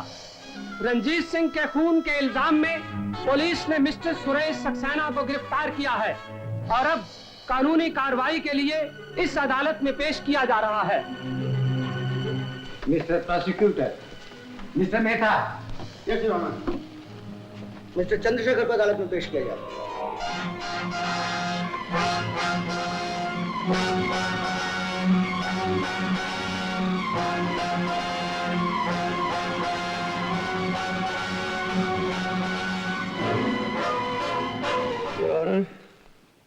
गवाहों के बयान से जाहिर होता है कि रंजीत सिंह के कातिल को किसी ने अपनी आंखों से देखा नहीं। अगर कोई देख सकता था तो वो था एक अजनबी मिस्टर चंद्रशेखर, जो इत्तफाकन कातिल से उस वक्त टकरा गया जब वो मौके वारदात से भाग रहा था। इससे पहले कि मिस्टर चंद्रशेखर संभल पाते या कातिल की सूरत देख पाते, वो धुंध में गायब हो गया। लेकिन योर ऑनर, पुलिस की तहकीकात से यह साफ जाहिर है कि अगर कोई रंजीत सिंह का खून कर सकता है तो वो है सिर्फ मिस्टर सुरेश सक्सेना और कोई नहीं। मिस्टर सक्सेना, आप अपने जुर्म का इकबाल करते हैं? नहीं योर ऑनर, मैंने कोई जुर्म नहीं किया। मिस्टर सक्सेना, आप मुलजिम भी हैं और अपने वकील भी। अपनी सफाई में कुछ कहना है आपको? जरूर कहना है योर ऑनर। मैं गीता पे हाथ रख के कसम खा सकता हूं कि रंजीत सिंह के खून से मेरा कोई वास्ता नहीं, न ही इस बारे में मैं कुछ जानता हूं। मिस्टर सक्सेना, गीता पर हाथ रखकर अब क्या कहेंगे मैं जानता हूं। भगवान को हाजिर नाजिर जानकर मैं कसम खाता हूं, जो कुछ कहूंगा झूठ कहूंगा और झूठ के सिवाय कुछ नहीं कहूंगा। I object, Your Honor। सरकारी वकील के इस बयान पर मुझे इतराज है। पर क्यों मिस्टर सक्सेना, इस कटहरे में खड़े होकर झूठ बोलने का हक हर मुलजिम को है। मैं तो आपका हक आपको याद दिला रहा हूं। सरकारी वकील को मालूम होना चाहिए कि मिस्टर सक्सेना एक नामी वकील है। इनके बारे में कोई भी गैर कानूनी बात कहते वक्त आपको एहतियात से काम लेना चाहिए। I am sorry your honour, I am very sorry. मैं तो भूल ही गया था कि वकील झूठ नहीं बोलते। Just a moment your honour. Mister Saxena, inspector Joshi को आपने बयान दिया था कि कत्ल की रात आप रंजीत सिंह के घर नहीं गए थे, जबकि आप गए थे। Exhibit number 5 please. इस कॉफी के ट्रे पर आपकी उंगलियों के निशान मौजूद हैं। पहला झूठ। और दूसरा झूठ यह है कि आप इस हकीकत को साफ छुपा गए कि सराय होटल की पार्टी से आप 1 घंटे के लिए चुपके से गायब हो गए थे 10 से 11 बजे तक, और इसी दरमियान रंजीत सिंह का खून हुआ था। मिस्टर सक्सेना, इखलाकन झूठ बोलना जुर्म है, मगर कानूनन आप बेहतर जानते हैं। आप नामी वकील हैं, आपके पास सच को छुपाने की कोई जरूर वजह होगी। बताइए मिस्टर सक्सेना, अदालत बड़ी बेचैनी से आपके जवाब का इंतजार कर रही है। इतने बड़े नामी वकील होकर आपने झूठ क्यों बोला? योर ऑनर, जिंदगी में ऐसे बहुत से नाजुक मौके आते हैं जब आदमी झूठ बोलने पर मजबूर हो जाता है। कभी उसकी इज्जत खतरे में होती है, कभी उसके रुतबे का सवाल होता है। योर ऑनर, मैंने इस हकीकत को छुपाना जरूर चाहा था, लेकिन रंजीत सिंह के खून से इसका कोई वास्ता नहीं। मगर उनकी धर्म पत्नी से जरूर है मिस्टर सक्सेना। रंजीत सिंह के खून होने से पहले उनकी धर्म पत्नी ने आपको टेलीफोन करके घर बुलाया था और आप वहां गए थे। यह सच बात है या नहीं? हाँ, ये सच है। इससे पहले तो आपने कहा नहीं था, अब कह रहे हैं। खैर, ये बताइए वो कौन सी बात थी जिसके लिए मिसेस रंजीत सिंह ने आपको इतनी रात गए बुलाया था? इस बात का रंजीत सिंह के खून से कोई वास्ता नहीं। मिस्टर सक्सेना, मेरे सवाल का जवाब नहीं है। मैं पूछ रहा हूँ वो कौन सी बात थी जिसके लिए मिसेस रंजीत सिंह ने आपको इतनी रात गए बुलाया था? मिस्टर मेहता, आप मुलजिम को जवाब देने पर मजबूर नहीं कर सकते। क्यों नहीं कर सकता योर ऑनर? इसलिए कि नामी वकील है। नहीं, ये एक कानूनी बात है। हर मुलजिम को इस बात का पूरा हक है कि वो आपके सवाल का जवाब न दे। आपने इन पर जो इल्जाम लगाया है उसे साबित करना आपका काम है। किस तरह साबित करना है ये आप बेहतर जानते हैं। ओहो, ज़रा दफा 342 ताजरात हिंद मैं भूल गया था ऑनर, आपसे माफी चाहता हूँ। अब मैंने मजबूर नहीं करूंगा। मिसेस रानी सिंह को अदालत में पेश किया जाए। रानी रंजीत सिंह हाजिर हो।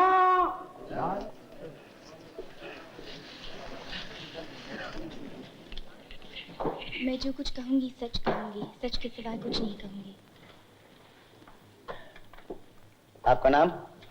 रानी। आपके पति का नाम? ठाकुर रंजीत सिंह। आपकी उम्र? खैर जाने दीजिए, किसी खूबसूरत लड़की से उम्र नहीं पूछना चाहिए। आप सिर्फ इतना बताइए, 13 नवंबर की रात को, जिस रात आपके पति का खून हुआ था, आपने टेलीफोन करके मुलजिम को बुलाया था और ये पार्टी छोड़कर फौरन चले आए थे, ये बात सच है? मिसेस सिंह, इनकार की गुंजाइश नहीं, मिस्टर सक्सेना इकरार कर चुके हैं। अदालत सिर्फ आपके मुंह से सुनना चाहती है, ये आए थे या नहीं? हाँ, आए थे। इतनी रात गए जब चारों तरफ इतनी धुंध थी, रास्ता सूझना मुश्किल था, इनकी आपको ऐसी क्या जरूरत पड़ गई थी मिसेस सिंह? तो इसलिए आपने बुलाया था कि ये आपके पति को राजी कर सके इस बात पर कि आपके पति आपको तलाक दे दें और आप इनकी हो जाएं। I object your honour. सरकारी वकील गवाह को जबान दे रहे हैं। योर ऑनर, सच क्या है अदालत के सामने लाना मेरा फर्ज है। गवाहों के बयान से साबित हो चुका है कि मिसेस रानी रंजीत सिंह और मिस्टर सक्सेना सिर्फ दोस्त ही नहीं थे, इससे ज्यादा कुछ थे। रंजीत सिंह अपाहिज थे, उनके जिस्म का निचला हिस्सा बेकार हो चुका था, जिंदगी के कुछ खास कामों में अपनी धर्म पत्नी का साथ नहीं दे सकते थे। और रानी रंजीत सिंह, आप तो देख ही रहे हैं, हसीन हैं, खूबसूरत हैं, जवान हैं, क्या क्या नहीं है। आप देख चुके हैं ऑनर। अब मिस्टर सक्सेना की तरफ देखिए, ये भी हसीन है, खूबसूरत हैं, जवान हैं और जैसा कि अभी अभी आपने कहा था, नामी वकील भी हैं। योर ऑनर, इन दोनों की खूबसूरती आपस में खिंचती चली गई और मोहब्बत में बदल गई। और जब यह मोहब्बत किसी खास गहराई तक पहुंच गई, तब रंजीत सिंह बर्दाश्त नहीं कर सके। योर ऑनर, कोई भी पति, चाहे अपाहिज क्यों न हो, इस बात को कभी गवारा नहीं करेगा कि उसकी जगह कोई दूसरा आदमी उसकी बीवी के बिस्तर में दिखाई दे। I strongly object your honour. सरकारी वकील का इल्जाम गंदा है और अखलाक से गिरा हुआ। मिस्टर मेहता, आप अपने अल्फाज वापस लीजिए। मैं अपने अल्फाज वापस लेता हूं। हालांकि मैंने जो कुछ कहा सच है। जो सच गंदे तरीके से कहा गया है, उसे छुपाकर भी कहा जा सकता है। अच्छी बात है रोना, मैं अब गंदगी को छुपाकर ही पेश करूंगा। मिसेस रानी रंजीत सिंह, गंदगी को छुपाकर कहिए, मिस्टर सक्सेना के साथ आपका क्या रिश्ता है? मिस्टर मेहता, अच्छी बात है, ये भी नहीं पूछूंगा। आप इतना बताइए, कत्ल की रात आपने इन्हें फोन किया था और ये आपके घर आए थे, तब क्या हुआ? उस रात मेरा और मेरे पति का बहुत झगड़ा हुआ था। मिस्टर सक्सेना की वजह से? जी हाँ, इस झगड़े की वजह से मेरा सर दर्द के मारे फटा जा रहा था। इन्हें टेलीफोन करने के बाद मैं नहाने चली गई। हाँ, जब मैं नहा रही थी, मुझे कुछ जोर जोर से बोलने की आवाज़ें सुनाई दी। मैंने सुनने की कोशिश की तो मुझे ऐसे लगा जैसे सुरेश आ गए थे और मेरे पति और सुरेश में किसी बात पर तकरार हो रही थी। मैं जल्दी जल्दी नहाकर बाहर निकली तो आवाज़ें बंद हो गई, मगर इसके थोड़ी ही देर बाद फिर मेरे पति के चीखने चिल्लाने की आवाज़ सुनाई दी, जैसे जैसे वो किसी पर बिगड़ रहे हों। बिगड़ रहे हो क्या मतलब? ये बताइए, वो क्या कह रहे थे? मैं सुनने की कोशिश कर रही थी कि उसी वक्त ऊपर से एक हवाई जहाज गुजरा और मैं कुछ न सुन सकी। जब जहाज चला गया तो सन्नाटा छा गया और मैं जल्दी जल्दी नीचे आ गई। योर ऑनर, ये पॉइंट नोट किया जाए कि हवाई जहाज की आवाज की वजह से ये कुछ सुन न सकी। तो मिसेस रंजीत सिंह, आप नहाकर जल्दी जल्दी बाहर निकली, जल्दी जल्दी नीचे चली आई, इसका यह मतलब हुआ कि बिना कुछ पहने आप नीचे चली आई। मिस्टर मेहता, इस सवाल का मुकदमे से कोई ताल्लुक नहीं। ताल्लुक है योर ऑनर। 11 बजे तक, यानी कत्ल के वक्त तक ये क्या कर रही थी, मेरे लिए जानना बहुत जरूरी है। मिसेस रंजीत सिंह, आपने मेरे सवाल का जवाब नहीं दिया। मैं साड़ी पहनकर ही नीचे आई थी। हाँ, लेकिन पुलिस ने आपको नाइट ड्रेस में देखा था। खैर, आपने नीचे आकर क्या देखा? सुरेश जा चुके थे। और आपके पति? वो गुस्से में मेरी तरफ देख रहे थे। उन्होंने आपसे कुछ कहा? वो मुझ पर इतने बिगड़ गए कि मैं ऊपर चली गई। इसका मतलब ये तब तक जिंदा थे? जी हाँ, वो जिंदा थे। झूठ! वो जिंदा नहीं थे। न मिस्टर सक्सेना वहां से जा चुके थे, जैसा कि अभी भी आपने कहा। आपके पति को कत्ल करने के बाद वो वही मौजूद। मेरे फाजिल दोस्त एक सांस में 2 उलट बयान दे रहे हैं।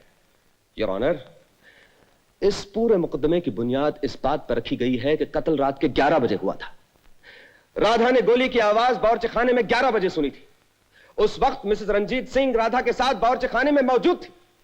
अब ये कह रहे हैं जब मिसेस रंजीत सिंह नीचे आई तो रंजीत सिंह का कत्ल हो चुका था और मैं वहां मौजूद था।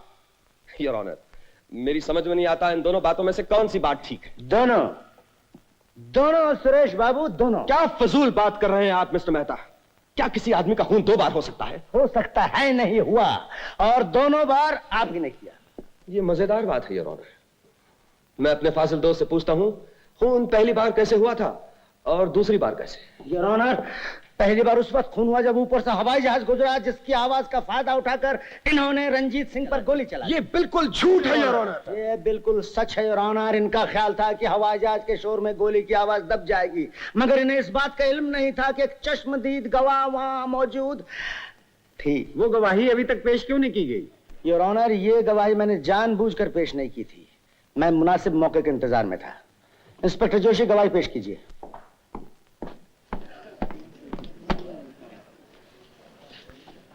योर ऑनर, ये वो गवाही है जिसे झुठलाया नहीं जा सकता। पॉकेट वॉच, इसके पीछे लिखा हुआ है, to my dearest Ranjit on our first wedding anniversary Rani. आप इसे पहचानती हैं? हाँ, मैंने ये घड़ी अपने पति को शादी की पहली सालगिरह पे दी थी। आपके पति इस घड़ी को कहाँ रखते थे? अपनी जेब में रखते थे। Thank you your honour. ये घड़ी उस वक्त भी रंजीत सिंह की जेब में थी जिस वक्त उन पर गोली चली, और बैलिस्टिक रिपोर्ट के मुताबिक ये घड़ी उसी गोली से बंद हुई जिससे रंजीत सिंह की मौत हुई। आप देख सकते हैं इसमें 10:30 बजे। Ballistic report please.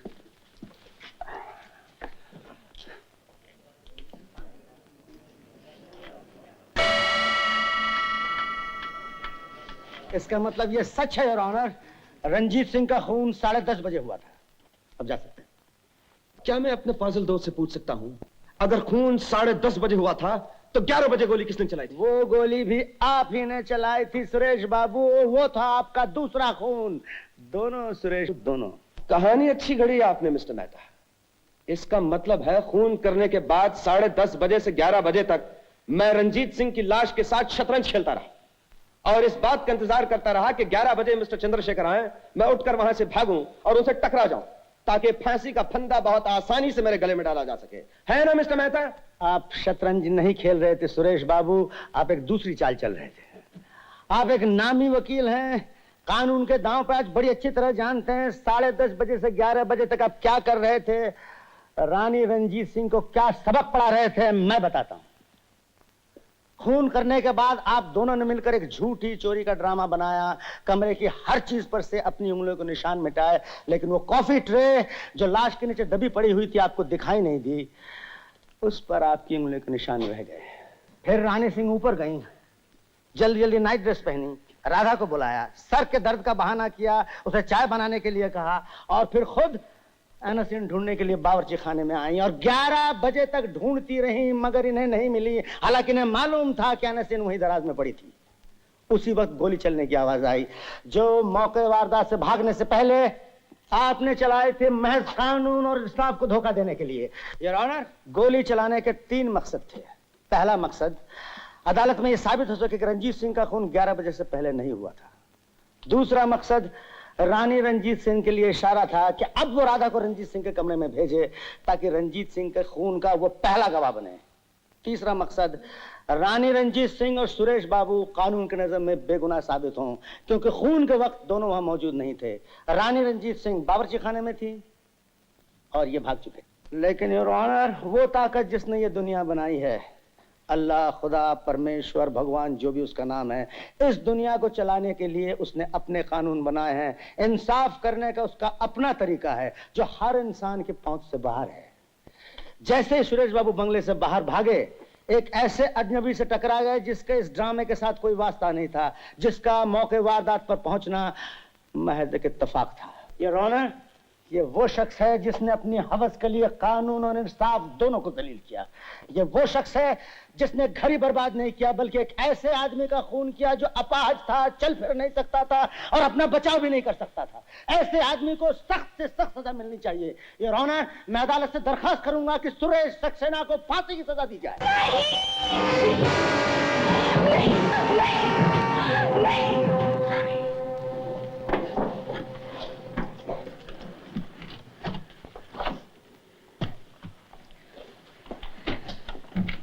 जज साहब, मैं कुछ कहना चाहती हूँ। कहिए। आज तक जो कुछ इस अदालत में कहा गया है योर ऑनर, सब झूठ है, सब गलत है। सच क्या है मैं बताती हूँ। मिस्टर सुरेश बिल्कुल बेकसूर हैं योर ऑनर। इन्हें खून के बारे में कुछ नहीं मालूम। खून मैंने किया है योर ऑनर। मैं समझता हूँ मिसेस रंजीत सिंह, मोहब्बत के लिए आप खून का इल्जाम अपने ऊपर ले रही हैं, लेकिन ये अदालत है, हर बयान का सबूत चाहिए, चाहे वो सच ही क्यों ना हो। सबूत है वकील साहब, मेरा एक चश्मदीद गवाह है। कौन है आपका गवाह? चंद्रशेखर। लेकिन योर ऑनर, चंद्रशेखर को फिर से अदालत में पेश किया जाए। योर ऑनर, मुझे रानी से अकेले में मिलने की इजाजत दी जाए। बिल्कुल नहीं योर ऑनर, जब तक चंद्रशेखर का बयान पूरा ना हो जाए रानी रंजीत सिंह को हवालात में रखा जाए और इन दोनों को मिलने की इजाजत न दी जाए। मेरा रानी से मिलना बहुत जरूरी है your honour. I am sorry, इसकी इजाजत अब नहीं दी जा सकती। चंद्रशेखर को कल अदालत में हाजिर किया जाए।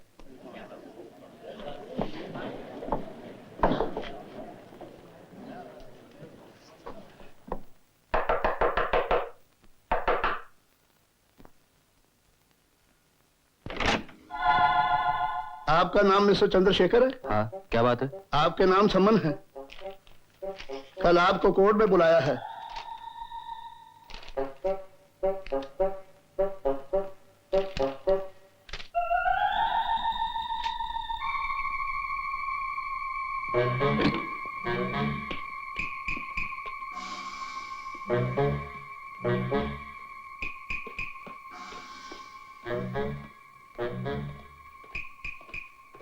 Excuse me, yes please. Mister Chandrashekhar किस कमरे में है? Room number 116। इस वक्त कमरे में है? यस प्लीज, रूम में। Thank you.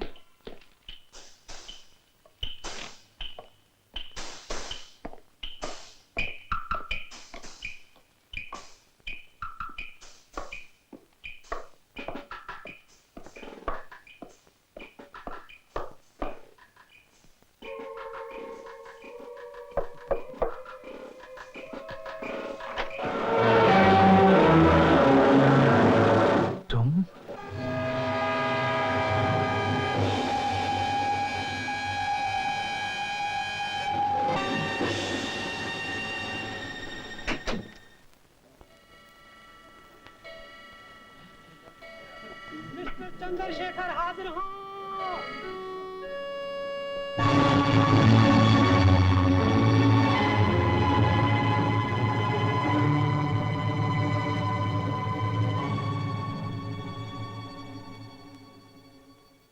मिस्टर चंद्रशेखर, एक बार आप इस अदालत में पहले भी बयान दे चुके हैं। आज आपको फिर बुलाया गया है। बयान देने से पहले आप ये बात अच्छी तरह याद रखिए, आपके इस बयान पर एक आदमी की जिंदगी और मौत का फैसला होने वाला है। इसलिए भगवान को हाजिर नाजिर जानकर जो कहेंगे सच कहेंगे, सच के सिवा और कुछ नहीं कहें।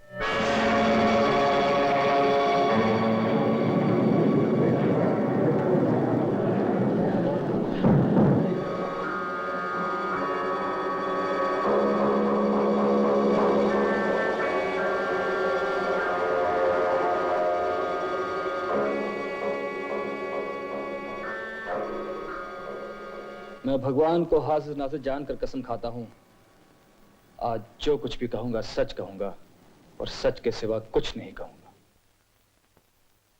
मिस्टर चंद्रशेखर, आप इन्हें जानते हैं? जी हाँ। इनका कहना है कि रंजीत सिंह का खून इन्होंने किया और आप चश्मदीद गवाह हैं, ये सच है?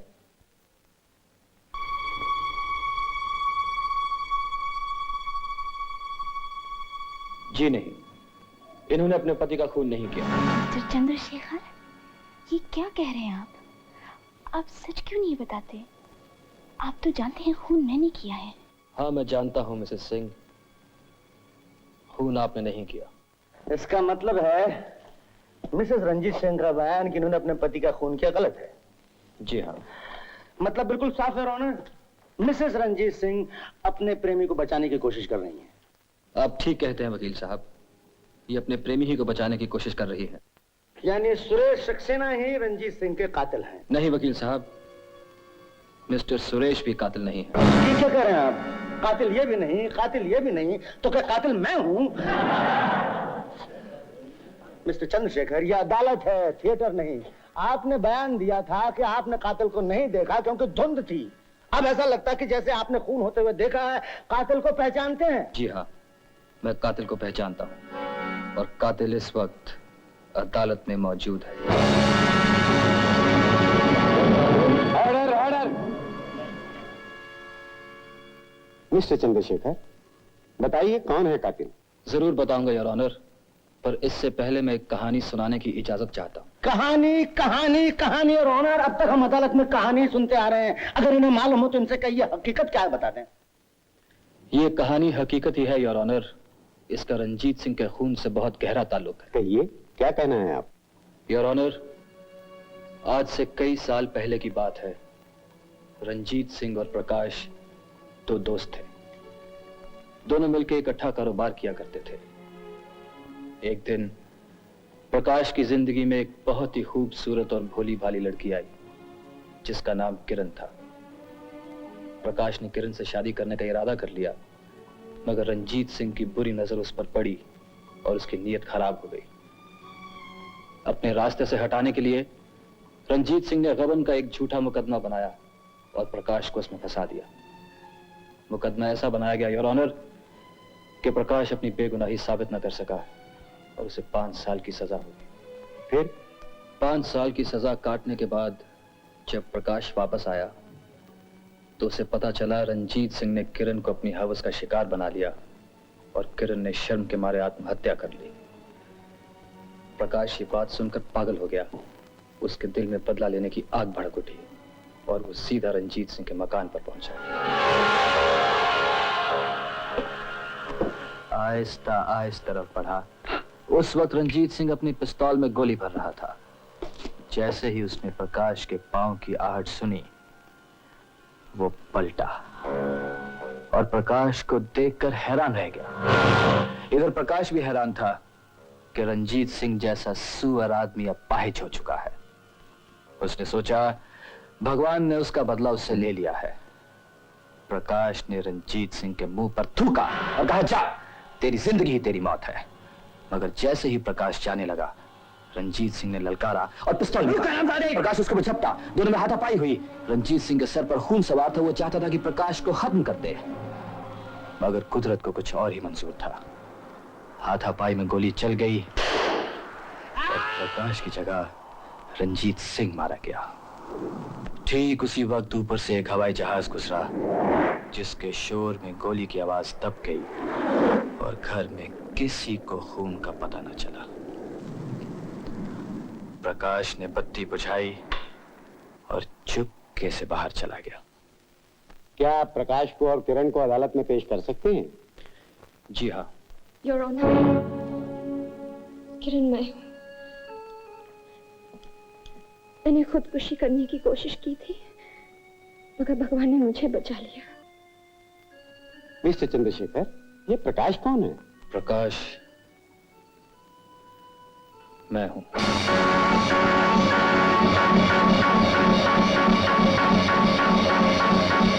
योर ऑनर, मैं ही रंजीत सिंह का दोस्त था।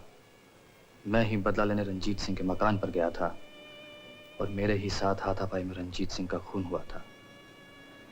मगर योर ऑनर, ये कहानी यहां खत्म नहीं हुई। कुदरत को कुछ और ही मंजूर था। जब मैं रंजीत सिंह के घर से निकला तो रास्ते में अचानक मुझे पता चला मेरा बटुआ नहीं है। मैंने फौरन गाड़ी घुमाई और रंजीत सिंह के घर की तरफ फिर से चल पड़ा। वो बटुआ लेना मेरे लिए बहुत जरूरी था क्योंकि वो मुझे फांसी के तख्ते पर लटका सकता था। इसलिए जानबूझकर मैंने एक पेड़ के साथ अपनी गाड़ी का एक्सीडेंट कर दिया ताकि टेलीफोन करने के बहाने घर में दाखिल हो सकूं और अपना बटुआ ढूंढ सकूं। जब मैं दोबारा घर में दाखिल हुआ तो मैंने ऐसे जाहिर किया जैसे पहली ही बार आया हूं। धीरे धीरे रंजीत सिंह की कुर्सी की तरफ बढ़ा, उससे बात करने का नाटक किया और जैसे ही उसे छुआ उसकी लाश गिर पड़ी। मगर योर ऑनर, मेरी हैरानगी की कोई हद न रही जब मैंने देखा कि एक औरत हाथ में पिस्तौल लिए खड़ी है और रंजीत सिंह के खून का इल्जाम अपने सर ले रही है। ये थी रानी रंजीत सिंह। मुझे मालूम था योर ऑनर कि खून उसने नहीं मैंने किया है, इसलिए उसे बचाने के लिए मैंने एक कहानी बनाई। जो ड्रामा मिसेस रंजीत सिंह ने किया वो मेरा बताया हुआ था। ये वाकई तकदीर का खेल है योर ऑनर। जब मैं रंजीत सिंह से मिलने गया, उससे कुछ ही देर पहले सुरेश रंजीत सिंह से झगड़ा करके गए थे। रानी ने खून का इल्जाम अपने सर क्यों लिया, अब मैं समझा। इनका ख्याल था रंजीत सिंह का खून सुरेश ने किया है। योर ऑनर, दर्द मोहब्बत क्या है मैं जानता हूं। मैंने अपनी मोहब्बत को बर्बाद होते हुए देखा है। सुरेश और रानी एक दूसरे से मोहब्बत करते हैं। मुझे ऐसा लगा फांसी का फंदा एक के गले से निकालकर मैं दूसरे के गले में डाल रहा हूं। योर ऑनर, इस बात का मेरे दिमाग पर बहुत बोझ था। और कल रात जब किरण, सिस्टर किरण मुझसे मिलने आई तो मैंने फैसला कर लिया मैं अपने आप को कानून के हवाले कर दूंगा। और वैसे भी योर ऑनर, अब मेरी जिंदगी में रहा ही क्या है। मिस्टर मेहता, आपको कोई सवाल पूछना है? वैसे मेरे ख्याल में मिस्टर सुरेश बेगुनाह है। योर ऑनर, इंसान का ज़मीर और भगवान का इंसाफ हमेशा कानून की मदद करते आए हैं। चंद्रशेखर के झूठ और प्रकाश के सच ने इंसाफ को फिर से बचा दिया। इन्होंने जो कुछ कहा सच है। अदालत तराजू के दो पलड़ों की तरह है। एक पलड़े में कानून होता है और दूसरे में इंसाफ। कानून की नजर में मिस्टर प्रकाश मुजरिम है, मगर इंसाफ की नजर में वो बेगुनाह है। इसलिए मिस्टर प्रकाश को ये अदालत बाइज्जत बरी करती है। हम लोग खिलौने हैं एक ऐसे खिलाड़ी के, हम लोग खिलौने हैं एक ऐसे खिलाड़ी के, जिसको अभी सदियों तक ये खेल रचाना है। संसार की हर शय का इतना ही फसाना है, एक धुंध से आना है, एक धुंध में